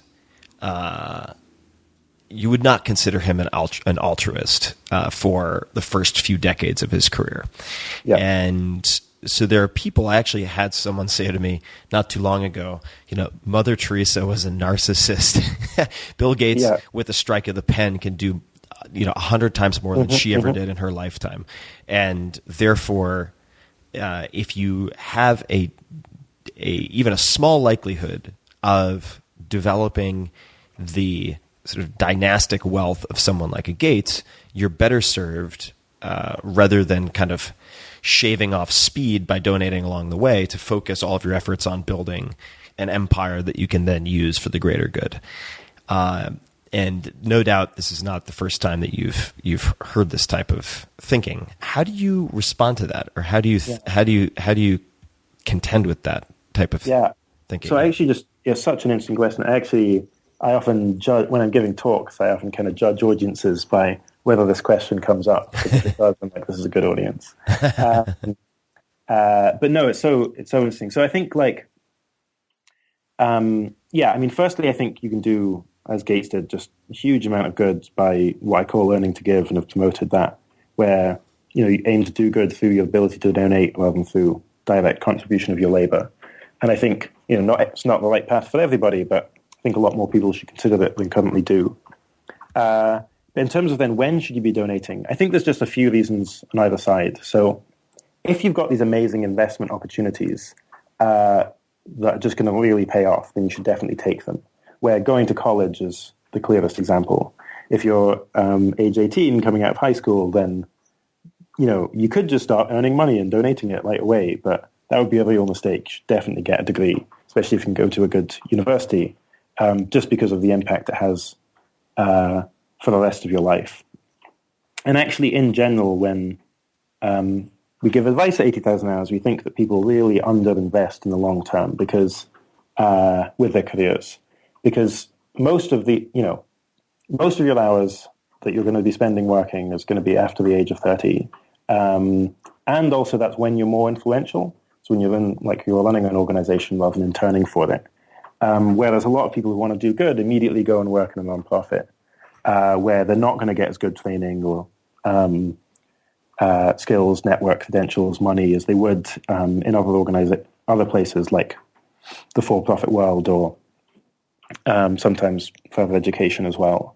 So I think a lot of the time, actually, people should be investing more than they do. When it comes to the idea of just, okay, I'm already earning a lot, but I'm just going to invest it all again in building up my own organization, and I'll donate it at the end of my life. Alarm bells ring for me a bit because a lot of people say that and they never actually follow through. Oh, I'm sure, yeah. And so I think, minimally, you should start donating a pretty significant percentage just to get yourself in the habit of it, just so you're not telling yourself this lie. I think there are other thoughts as well. So, donating has its own sort of compounding. It's like a sort of investment. So when someone in Kenya buys a metal roof, they get this amazing return on that investment. It's like 14% per year or something. So if you're giving to that poor household in Kenya who then buys the metal roof, that money that you've given compounds over time. You don't see it because the effects are kind of diffuse, but you've made the whole country that little bit richer in a way that compounds just in the same way as if you put it in a bank. On the other hand, though, you also just might really not know, what the best ways of doing good are. And so you might want to wait until you've just got better information or you have better views or actually able to think about this. And I think that's maybe with a lot of entrepreneurs kind of what's going on. Maybe you feel this yourself as well. You look, I've got so much going on. If I really want to do a really good job of philanthropy, that takes time. And so I'm just not able to think about this. I'm going to have to punt it to a later stage. And so I do think there's a reasonable argument to be made there, but maybe the things you could do is start kind of binding yourself to the mast a little bit. Maybe you can make some public commitments, make some big declarations publicly such that that if you back out of them, it's going to be really embarrassing. Or you can take, you could take a pledge. So I'm an advisor of an organization called the Founders Pledge, which encourages people, provides you with a contract so you can legally bind yourself to give at least 2% of your income or 2% of the profits that you make when you exit your company. And I think that's, again, one of these things where you can say, okay, to begin with, I'm just going to focus on, building this thing as much as possible. But I know that I've actually locked down my intention so that I'm going to follow through on this later on. That's the Founders Pledge. Founders Pledge, that's right. How many people have made that pledge to date? That's a contractual obligation?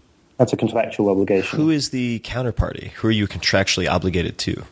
So the way that works is you can donate anywhere ultimately, but it has to have an entity in the contract just for legal purposes. So you donate to this organization, the Founders Pledge itself, that would then redistribute the money wherever you wanted it to go. I So see. you don't have to make a decision about where the money goes until you're actually making the donations. They act as a trustee of sorts. That's right, yeah, kind of intermediary. Got it. I've read you write, following your passion can be a mistake. Yeah. Could you elaborate on that?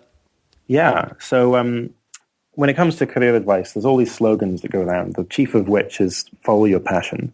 And the idea is it's kind of like the idea of having a soulmate or something. So you just look inside yourself and you've got this calling and it's like, oh, I should be an artist. And then you see that calling inside yourself and that's what you should go and do and that's the way to be happy.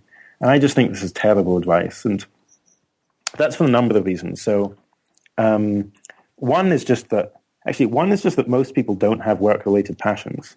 So there was one study that found that most people were really passionate, study of students, but they were passionate about things like arts, music, sports, things that are incredibly difficult to actually work in, precisely because everyone's passionate about them and so everyone wants to pursue them.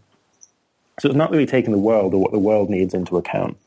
And it sets you up for kind of anxious soul searching or then trying to pursue this thing that just statistically speaking, you're probably not going to be successful at. But I think it also just misconstrues the nature of, finding a satisfying career and satisfying job, where the biggest predictor of job satisfaction is mentally engaging work. So that's the nature of the job itself. It's not actually got that much to do with you, though obviously that is important to some extent. It's whether the job, provides a lot of variety, gives you good feedback, allows you to exercise autonomy, contributes to the wider world. Is it meaningful? Is it actually making the world better? And also whether it allows you to exercise a skill that you've developed. And then that's the final thing where you might think following a passion, you interpret that as do something you're good at. But the thing is, if you're just starting out on work, you're probably just not that good at many things that are work-related. When I was graduating, I hadn't done any management or fundraising or marketing or anything of the skills that actually get used day to day in a work life. And so what you should be thinking when you're first coming out of university is you should be thinking like an experimental scientist or investigative journalist or something. You should be thinking, well, what are my hypotheses about the things I could become good at? And then actually going into the world and then testing that, finding out, maybe I could become good at coding, and that's something that the world really needs at the moment. It's just huge demand for coders. And then actually going out and trying that. Because people's preference, that's the final thing, it's just people's preferences and passions change massively in ways that people systematically underpredict. So if you think back 10 years, what were you like 10 years ago? What were the things you're really passionate about? Probably quite different from the things you're passionate about now. But yet when we think in 10 years' time, we think, oh no, I'm just set, I'm the same person now. And so really what you want to be doing to begin with is building up like a broad array of skills, figuring out what are the things I can become good at. And that's the much better way to lead to kind of a successful and effective life. I agree on all those points, and I think that there's another bullet, which is I wrote an article years ago. I think it's just called the dangerous myth of the dream job, and I think the other issue. Well, there are two issues that I'll underscore. The first is, as you said, humans are very bad at predicting what will make them happy. Extremely famously, statistically bad. There's a great book by Daniel Gilbert called "Stumbling Upon Happiness" that goes into some depth on this. Now, that's great. Pretty depressing conclusion. How do you address it? I think the second bullet is realizing that one of the best ways to extinguish your passions sometimes, if you are using it to be synonymous with hobbies, let's say you surf on the weekends, you wake up on a Saturday and you surf every Saturday, you love surfing, therefore you think you should follow that as your passion. Very different. That experience and the purpose of that experience is very different from waking up at 6 every morning to take, investment bankers out to surf every morning from Monday to Friday, right? And so I think people overestimate the persistence of their enthusiasm in that switch from optional activity, electional to obligatory. And being in philosophy, I'm very familiar with this. So I'm one of the, I'm really lucky in terms of the position I got. There's, far more people wanting to do philosophy than as a career that actually make it. And you see so many people like this who got into it because they really loved this subject. They just wanted to learn. They found it incredibly intensely satisfying.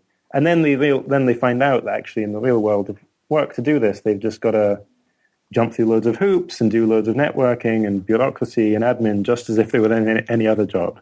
And can be really pretty dissatisfying. You can end up, it can be really actually pretty tragic where you end up hating the thing that you used to love the most above everything else. Which is very common, extremely common. So you are a very effective young man, I would say. Thank you. You're welcome. It's objectively, I think that's pretty easy to objectively assess. You've achieved many things that it would take people a lifetime to achieve, if they achieve it at all. So congratulations, first and foremost.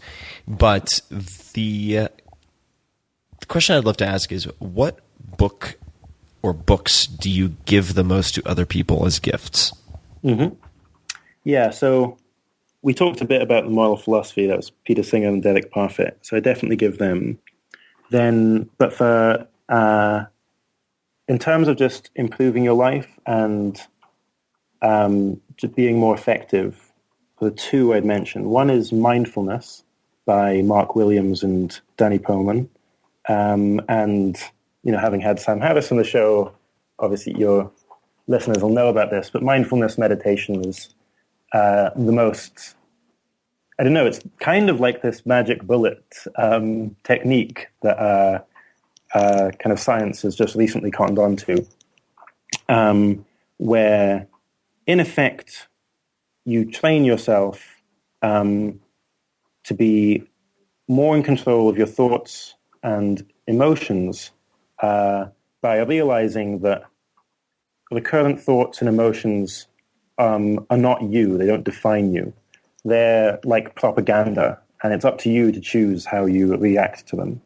And our instinctive way, which is to fight with them, is actually counterproductive. Instead, you want to accept them with warm and welcome kind of curiosity almost. And then that means you have the ability to deal with them as you like. And that's got the most amazing evidence base in terms of basically seems to improve everything, but in particular mood and self-control. Who are the authors of this again?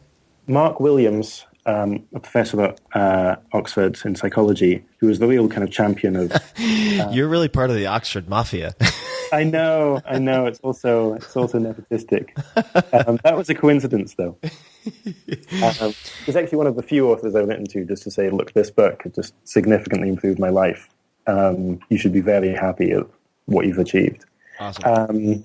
And then Danny Perlman, I think his name is, who is a kind of journalist, but also promoter of these ideas. Mm-hmm. And it's just a really good course for it. I liked it because I'm, a big science fan, so I hear something like meditation and I, get a little bit freaked out. It sounds a bit hippie for me. Whereas this is just it's almost comically dull. In fact, I mean, they give these kind of guided meditations, and you're used to hearing this kind of female, high-pitched, dreamy voice, and instead you get this, broad Midlands English accent saying, "Now sit on a rug or a chair or on a bed, and close your eyes." And it's really very kind of surprising when you first listen to it. So it's just like the worst dad bedtime story ever, but effective nonetheless. But then really good if you feel kind of intuitively a bit skeptical of that sort of thing, because it's a very friendly, very kind of accessible introduction to mindfulness meditation, and it provides you with a course over 8 weeks. We do a series of guided meditations, and I did that course, and it's one of the things I think has had a really significant impact on my life. Do you have a daily meditation practice now? I actually don't, but I'm going to start again. I mean, I think there's two things. I think I'm going to start again probably just after the gym, because I go to the gym first thing every morning. And then after that point, just do, it can just be 20 minutes breathing, where you first focus on your breath and then extend that feeling of awareness to your whole body. I still meditate if I'm feeling, stressed or anxious about something. It's a really nice kind of go-to activity that you can do to kind of put yourself, kind of reset yourself. Right. But then also the other thing is just it starts to affect your entire approach to life. So, you'll start to feel the rising panic, and you're much more in tune with your bodily reactions that then turn into thoughts. And then again, you can kind of catch those bodily reactions to begin with. Again, kind of slow down your breathing, focus on the breath, and then realize that it's up to you how you want to respond. And that can be very powerful because it means you have much more choice about your emotional reactions to things. What was the second book? So the second book is The Power of Persuasion by Robert Levine. So I'm really in favor of meta skills, just these kind of general purpose skills that can improve your effectiveness in all areas of life. And the ability to be convincing, to sell ideas and to persuade other people is one of the most important of these skills, I think. I like to think of myself as taking laziness and making it into a virtue, because why do something when someone else could do it? If you can make that into a virtue, then suddenly you find you have all these volunteers helping you with this thing you're trying to create, and they turn into employees, and then they're away doing the sort of stuff that you could have instead just been slogging away on yourself for years. So the power of persuasion. The Power of Persuasion. And it's not, I don't think it became that popular, but it's the best book on persuasion that I know of, actually. Levine. Yeah, and it's quite a lot more in depth than things like Cialdini's Power of Persuasion and some of the other books in that genre. But it's incredibly interesting and really lays out different principles for, like, the key ideas for persuading someone. So, like norms of reciprocity or escalating commitment. Also just really shows how being persuasive a lot is often just about being a really nice, authoritative, genuine, honest person. So, the key aspects of being persuasive are honesty, honesty and authority. And many people, they think, oh, well, I want to become someone who can, be persuasive. They then turn into these kind of sleazy second-hand car salesman types. And that's exactly the wrong thing to do. Instead, it's actually about being this, transparent person who really knows their stuff. And yeah, I found that kind of very useful, especially as someone who is trying to, my life is about selling people on certain ideas of effective altruism. Well, I think everyone's lives are about selling other people on their ideas. Yeah, basically. I mean, it comes up absolutely everywhere. And it's just very thorough, very in depth, and really goes to the level of breaking down into like really concrete principles. Like earlier, I mentioned you want to aggregate harms and disaggregate benefits. So it's more enjoyable for you to win $50 one day and $25 the next than it is to win $75 one day. Whereas if that was a cost, then it would be you'd prefer to just lose $75 at once rather than have two distinct losses. Right. So again, it goes to the level of very specific recommendations, and then also has amazing case studies of, it does go to the best, stories of working with the very best salespeople in all different areas of life. So it's the best book that I read on that topic. I'll have to check it out. Your morning ritual, you mentioned working out first thing in the morning. What does the first 60 to 90 minutes of your ideal day look like? Yeah, so in terms of morning routine, I think maybe the single piece of productivity advice or productivity improvement I made was sleeping enough. People's needs for sleep just varies massively from person to person. Some people can just sleep 4 hours a night and they're very lucky. I'm not one of those people. And coming to accept that was very important. So I aim to sleep 9 hours a night. And then when I wake up, it's really about getting up and going. When do you wake up? What's your normal range? Yeah, I typically about 9 a.m. So I'm not a super early riser either. I'm really not much of a morning person, actually. So typically about 9 a.m. And then, it's just about getting up and going. So I eat things that I can hold in my hand. I really hate cereal. I hate things where I have to spend a lot of my time, because also the morning is my peak time in terms of mental performance. And so I typically eat breakfast bars, which I'm sure you're going to chastise me for being unhealthy. But that's what I do in the morning. Go to the gym. Again, then that's probably the second most important piece of productivity advice is just regular exercise. Again, because I feel like in terms of my life and what I've contributed, almost all of it is in terms of the highest quality work I'm producing rather than how many hours I'm producing. So the thought of I can sleep less and then produce more hours is just completely false economy. Instead, it's just how can I produce the highest quality work? And for that, again, just exercising in the morning is the most important thing. What type of exercise? What does your routine look like? Yeah, so I've suffered from fairly severe back pain over the last year and a half, so that's changed things quite a lot. And now, so my favorite exercise, which I was able to do when I was in Cambridge, but not here because I don't have the machine, is called the Jacob's Ladder. Do you know it? I do. Yeah, maybe you could describe it for folks. I think describe it. So it's wooden bars forming a ladder that are on a kind of conveyor belt. So they're constantly going down and you're constantly climbing up. So it's at about 45 degrees. So it's not vertical. But if you've ever just tried to climb up a ladder, you get pretty tired pretty quickly.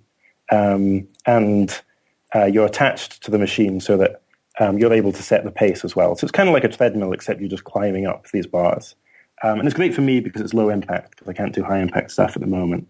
But it's incredibly tiring. I remember when I first did it, I could do about 2 minutes and then I would be completely conked out. And then I would build that up. I built that up over time. And it's the most, you feel like your entire body is just completely spent by the end of it. So it's my favorite exercise. And yeah. And then, so how long does that workout last? About an hour.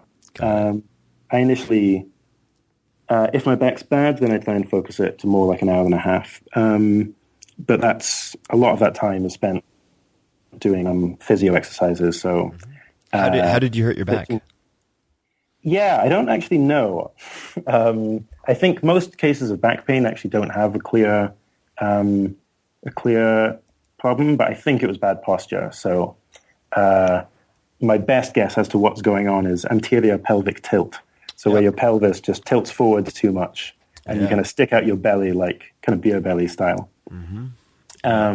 And so for there, the key is to really strengthen your glutes and your abs, stretch out your hip flexors and your lower back so that you're strengthening the muscles that are pulling your pelvis back and stretching out those that are pulling it forward. And you get all these problems from sitting all day. I would have terrible posture as well, so I've improved that a lot using an ergonomic kneeling chair, experimented with standing desk, and in general learning a lot about posture, because really I think the kind of common conceptions of what good posture consists in are just completely wrong, actually. People think it's about sitting up very straight and very rigidly, whereas actually it's more about getting the curve of your spine right. So having your hips tilted too far forward so that your lower spine makes your belly stick out, that's a very common problem. And then also having your shoulders kind of hunched forward and then your neck and head up, kind of like a duck, another very common problem.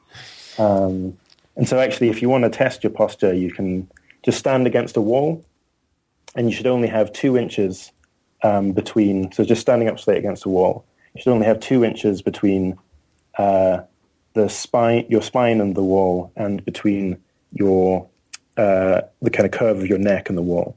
And for almost everyone who does that, they'll find that, especially at the neck, there's just a much bigger gap than there should be.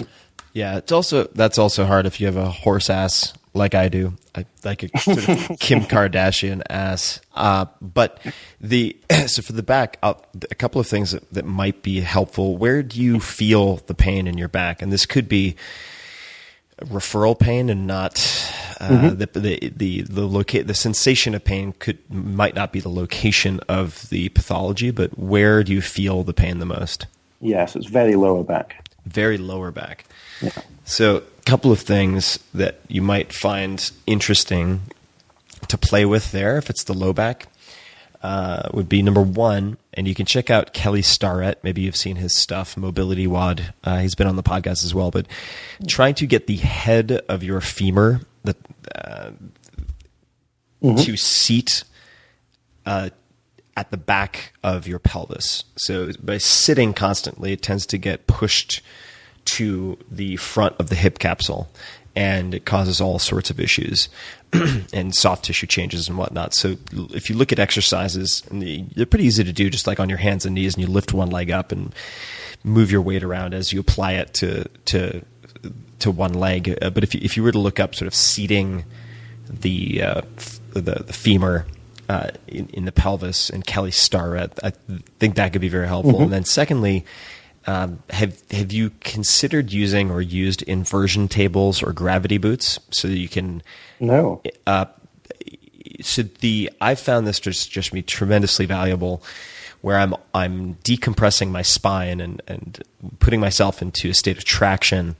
I try to do it at least once per day, and most frequently I'll do that at night. So I'll hang from try this out, because I've talked about this before on the podcast, and I've had literally dozens of men specifically, but my audience is, or the people who listen to the podcast, are about 80% male, come back and say that they've eliminated years of back pain doing this. And I'm not a doctor, of course, so this isn't medical advice, but if you hang from your hands in the morning and then invert yourself at night for a short period of time, and if you can't invert, there are other options, but you could look at teeter hang-ups, Teeter. There are different models, but teeter hang-ups, I use the boots. There are risks involved with hanging upside down like Batman from a bar with boots on, obviously.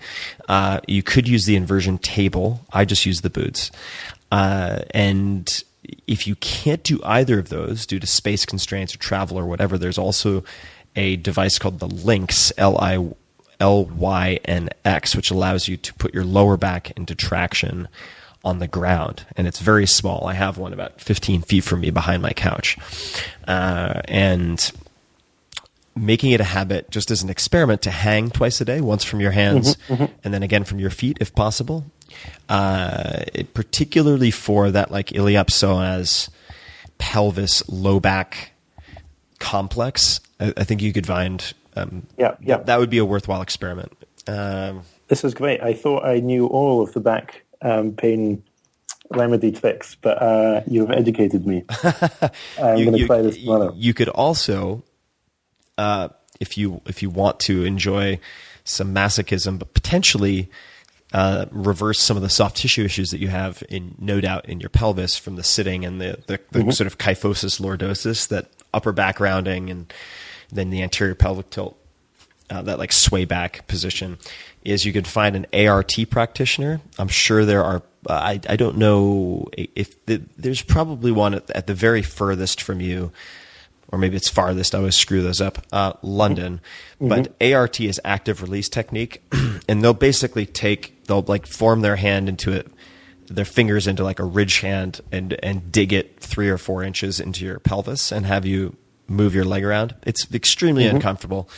You might need a safety word, but it's that can have a tremendous effect on mobility and the gliding of adjacent tissues and things like that. So those would be worth checking out. But I don't want to make this about me spouting off, but since I know a lot of people who've suffered from low back pain, and I previously suffered from low back pain, which I do not suffer from anymore, that would be a suggestion. And the other thing is, what I've found is standing at a standing desk all day long is very challenging, particularly if you're moving from location to location. If I ensure that I walk an hour a day, which we're really evolved to do, we've made a lot of compromises from an evolutionary standpoint to be able to walk for long distances. That also helps to keep that hip complex functioning normally. And you're getting, at that point, sort of a high volume of low intensity stretching, which is very valuable. So those would be my 2 cents. But well, it's a big deal. I mean, so many people, it's like a plague or something.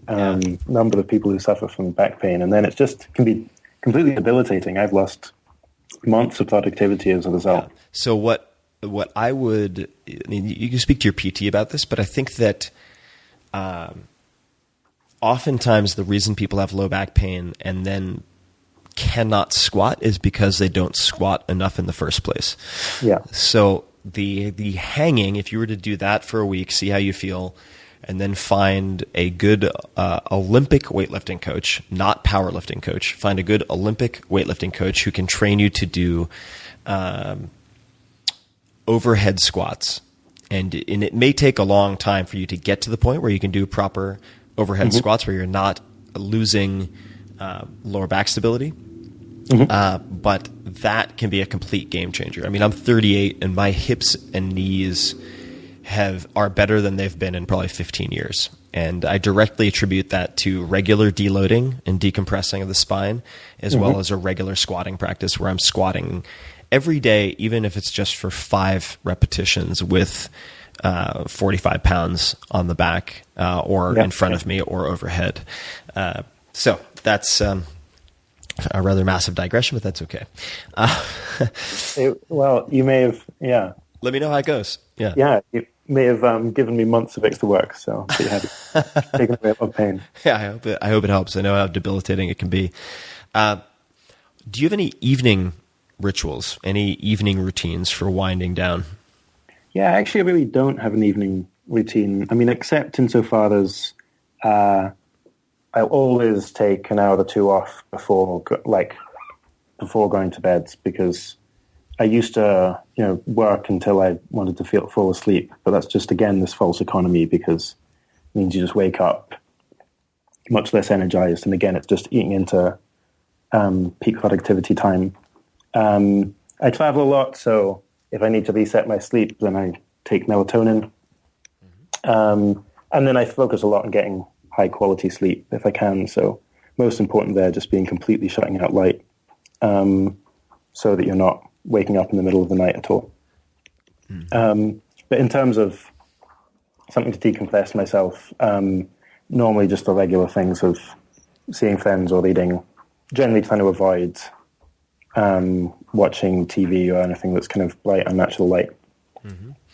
Speaking of bright and natural light, what are your favorite documentaries or movies? So I think by far my favorite documentary maker is Louis Theroux. I don't know how popular he is in the US. He's a bit of a UK institution. Have you heard of him before? I've heard of him, but I couldn't name any of his work.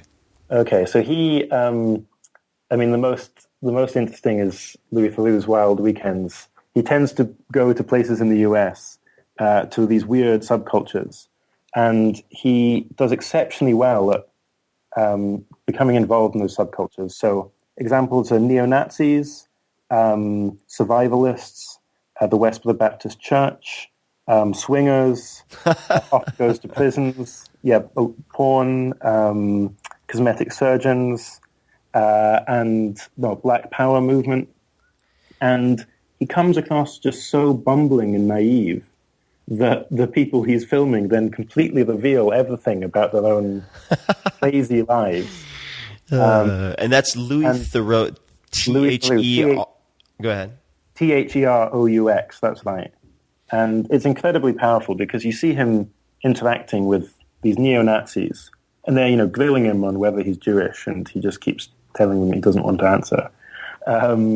And you see them, the parents are getting their children to dance around the swastika as kind of morning playtime.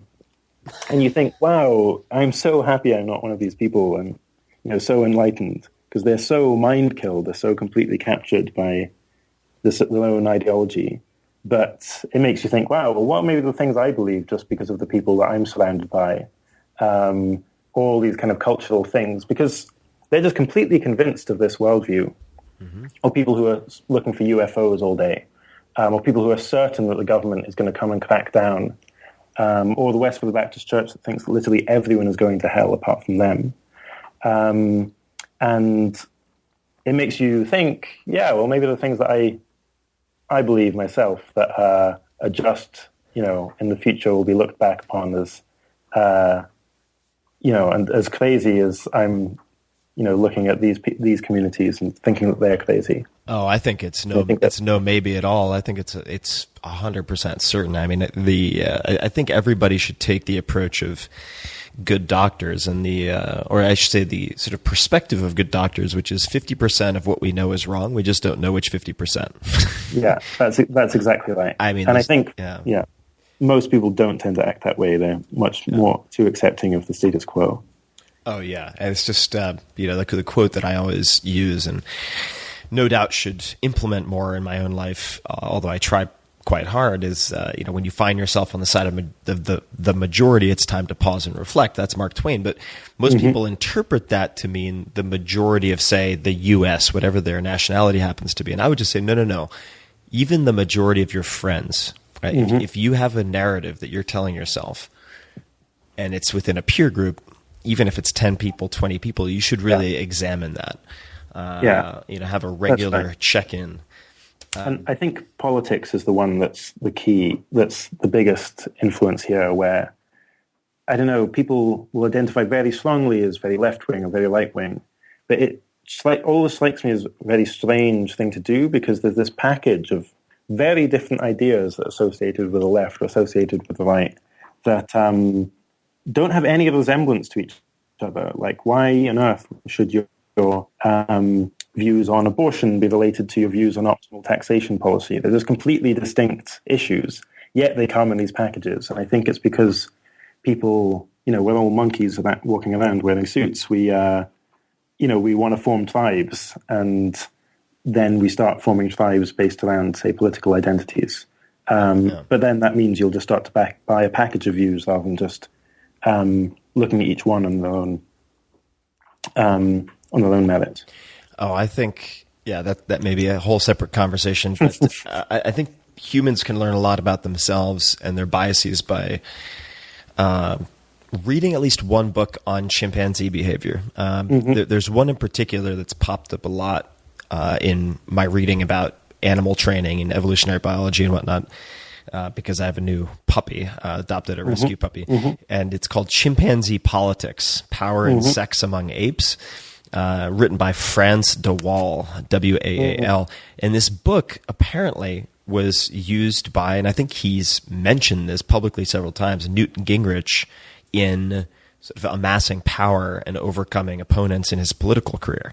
So it's I think the parallels are fascinating, and it's easy it's easy to convince ourselves that we are passionate about a particular position because the position has merit, whereas in reality, I think a lot of it is just a hardwired desire to fight and dominate and be right and so on, which you can trace back to chimpanzee behavior, find parallels, and it's depressing, but I think also helpful at the same time. Yeah, it's a really useful lens, I think. If you could have one billboard anywhere with anything on it, what would it say? It's a good question. So I think it would be outside the Gates Foundation, or maybe outside Bill Gates's house. I don't know where it is, but in Seattle, where he's going to donate $100 billion,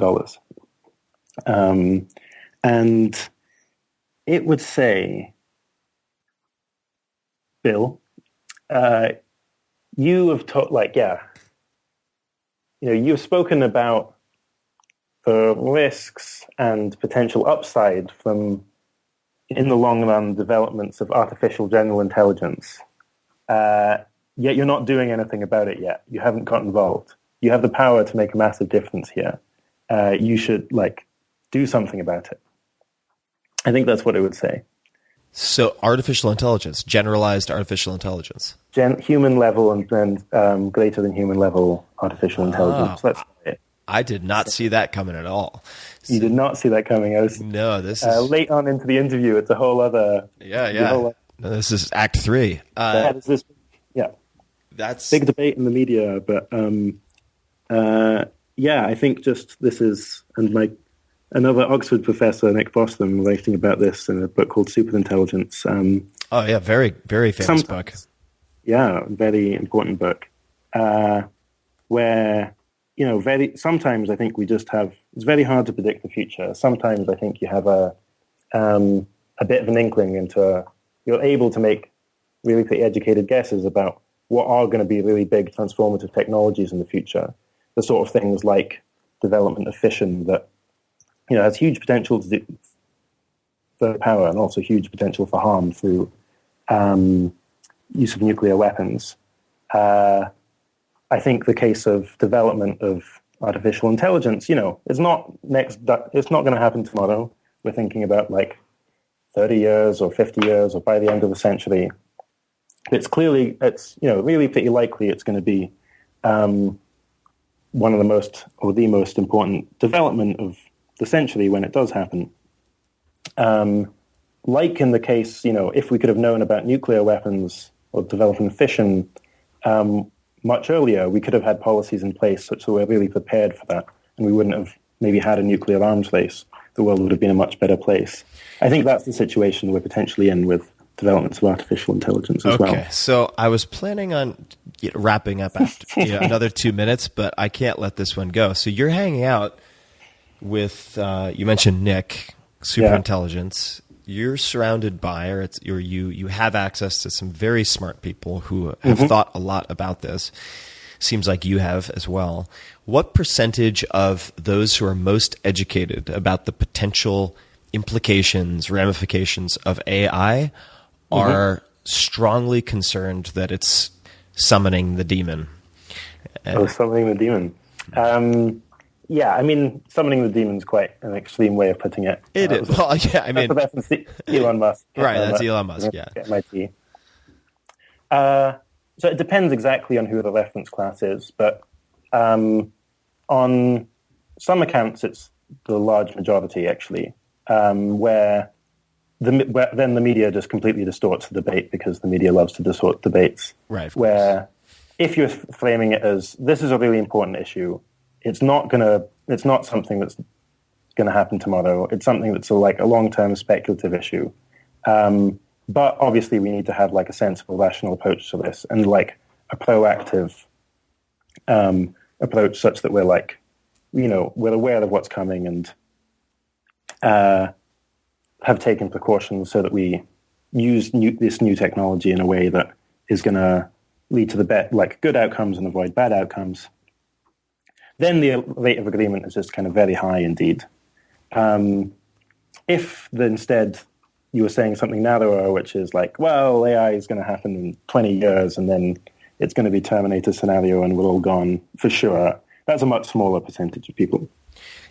So let me rephrase my question. So, which is a totally different question, so I'm kind of cheating. But okay.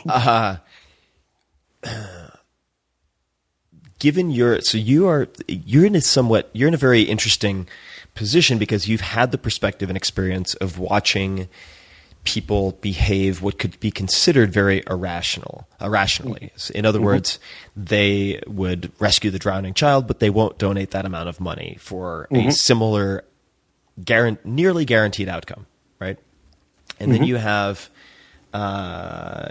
for instance, this is more from my experience, but I've had a lot of exposure to lawyers and attorneys in the legal world over the last decade or so. And you'll find people who are genuinely, I would say, good people who started out with very altruistic, world-improving agendas. And yet now they are, say, defending child molesters in the Catholic Church, or and their job is to find holes in the depositions of these victims. Or I mean, it sounds fucking terrible, and it is. Or their job is to help big oil companies avoid lawsuits and problematic legislation when there are violations of EPA regulations, right? I mean, from my perspective, just horrific, evil shit.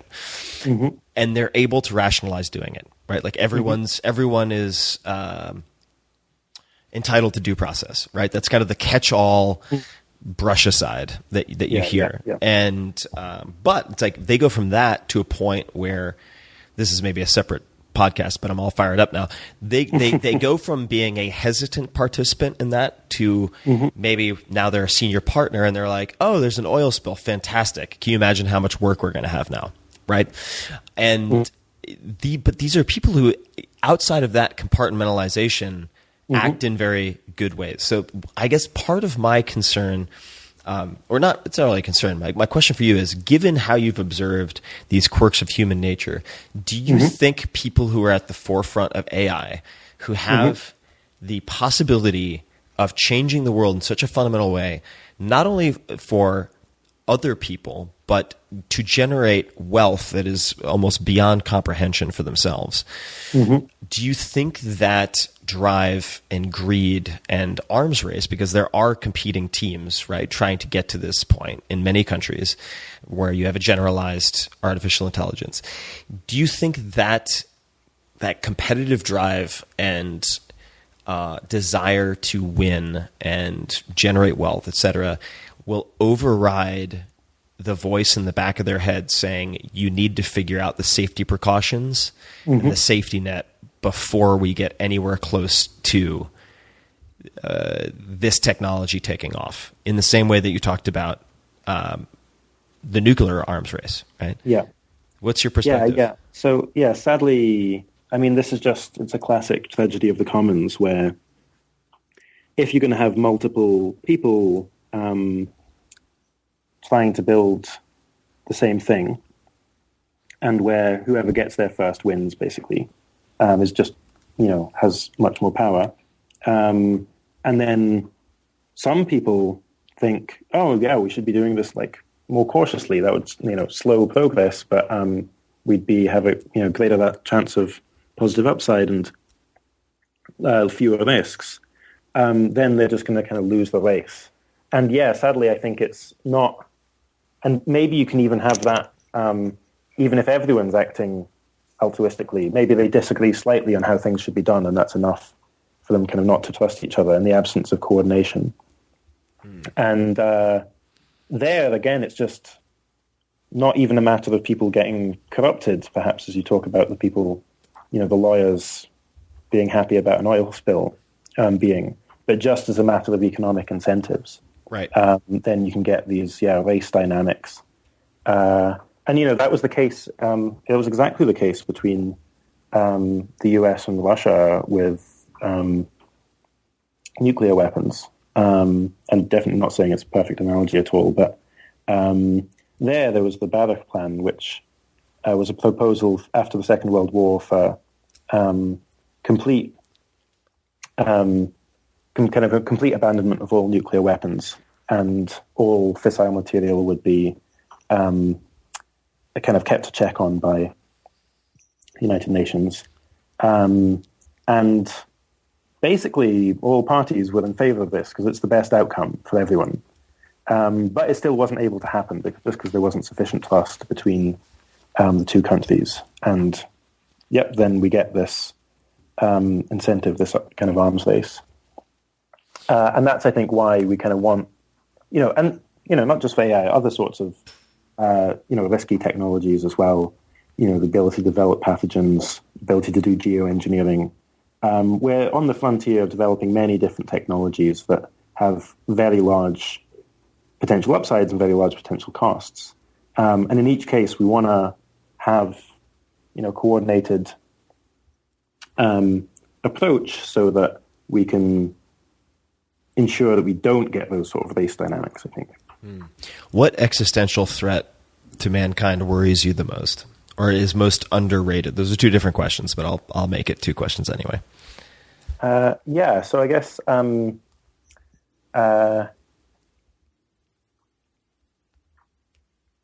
until recently I would have said, actually, I have an answer for most underrated. What is me the most? So development of new pathogens.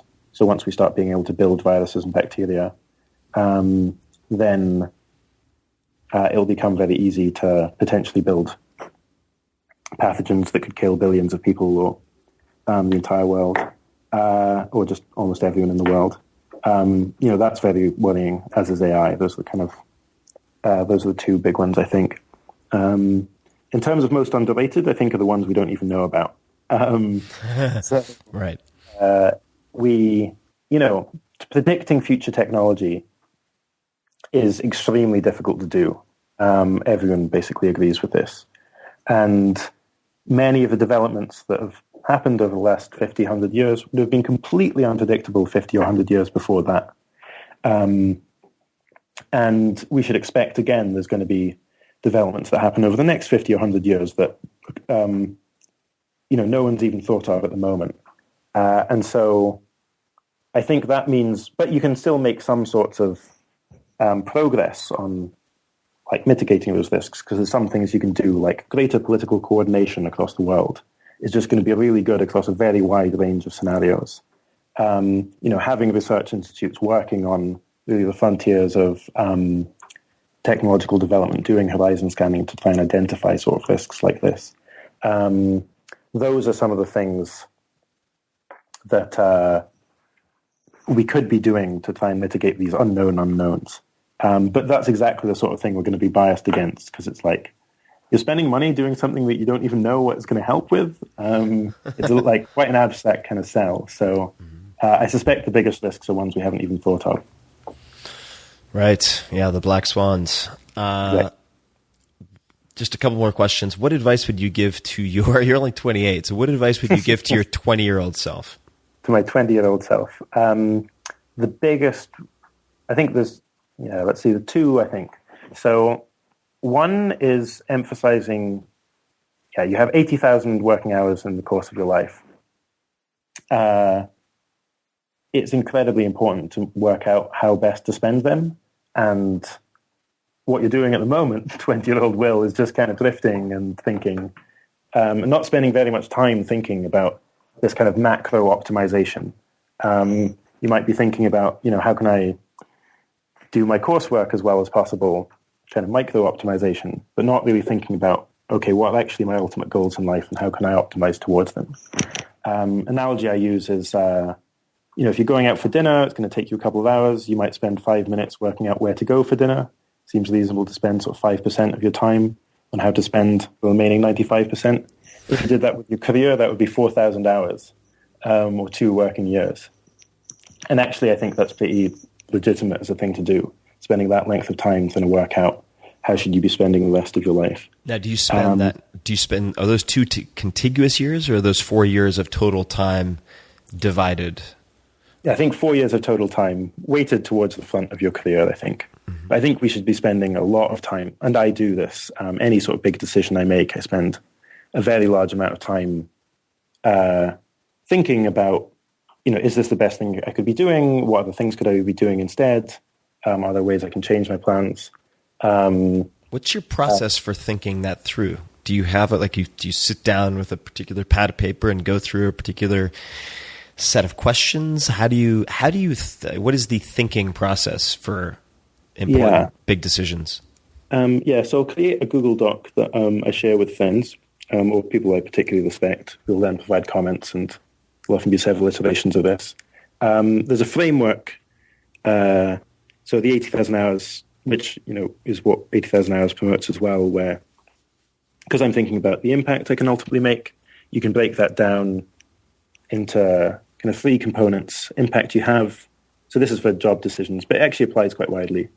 Impact you'll have on the job, where you can think about impact you'll have through your direct labor, through your ability to advocate for important causes, through your donations as well. But then also impact later on in life, where that's skills, credentials, network.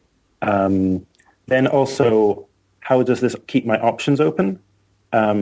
So academia is a great example of this. If you leave academia, it's very hard to come back. Whereas if you go and do something before going into academia or doing a PhD, it's easy to transition back in.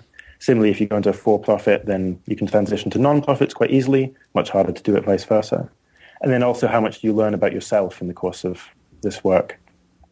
And then the third aspect is personal fit. So, how uniquely good am I at doing this compared to other people? And so that's a kind of framework, basically just like a big checklist that I'll use if I'm evaluating different sorts of, large-scale pieces of work I could be doing. Can people find this framework on the 80,000 Hours website? Yeah, so on the 80,000 Hours website, you'll get it as soon as you go in. There's what is the website? A career guide. So just 80,000hours.org. 80,000 is the number, hours.org. Mm-hmm. And then there's a career guide, and actually we've kind of built an interactive tool to help you apply this framework in your own career decisions. It takes about 30 minutes to do, so how to choose that. And we'll also kind of recommend you ideas as you go through.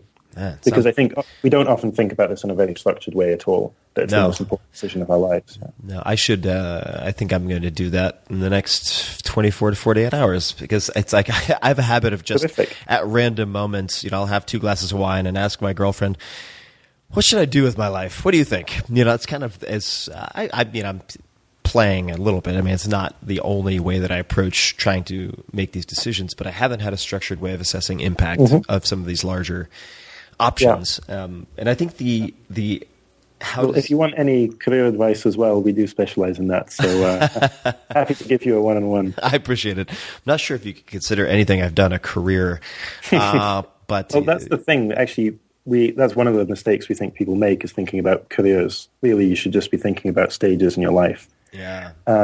Because very few people nowadays just do one thing and then stick at it for the rest of their life. Yeah, definitely. You want to be much more flexible than that. Yeah, and that the keeping the options open is a really interesting point. We're going to wrap up in a minute, so we won't get into it this particular conversation, but spoke a lot with Scott Adams, the creator of Dilbert, about this and how he approaches his life from what he calls a systems perspective as opposed to a goals perspective. And the systems is always, in effect, ensuring that even if a given project or stage fails, the skills and relationships and so on that he develops, in addition to the way in which he sequenced things, like you mentioned, allows him to be as well off, or better off afterwards, even if it's a strikeout on some other levels. Yeah. What is the last question? What ask or request do you have of people listening? I mean, I'm going to throw one out there just to because it addresses a pet peeve of mine. If you're a founder who claims to be building something to change the world, and if you're not able or not willing to contribute to any causes right now, then sign the Founders Pledge. 2% is nothing. It's $2,000 out of $1 million. It's nothing. It's trivial. So I would just say, if that's your line to ensure you're not lying to yourself and other people, just sign the pledge. I don't see any downside to it that I can perceive. So that would be one ask of mine. But what would your ask or request be of the audience, and where can they learn more about what you're up to and find your work online, and you for that matter? Great. So key ask is go on to effectivealtruism.com, and you can sign up for the Effective Altruism newsletter there. That's also, if you're interested, you can buy my book on there as well, Doing Good Better. That's all about the ideas we talked about, at least some of the ideas we talked about doing the most good. Beyond that, if you want to do good with charity, see givewell.org for top recommended charities. Just want to do good for your career choice, 80,000hours.org. Again, sign up for the newsletter. And if you're really feeling inspired and you want to make a even bigger commitment than that Founders Pledge, Giving What We Can is a pledge of 10% or more. And you can join the community, and it's a really kind of worthwhile thing to do that will make your life more meaningful and also have a huge impact at the same time. But key of those is effectivealtruism.com. And Will, how do you pronounce your last name correctly? MacAskill. Okay. And so for people who are going to misspell this, if you wanted to say hi to Will on Twitter, it's at Will MacAskill, MacAskill.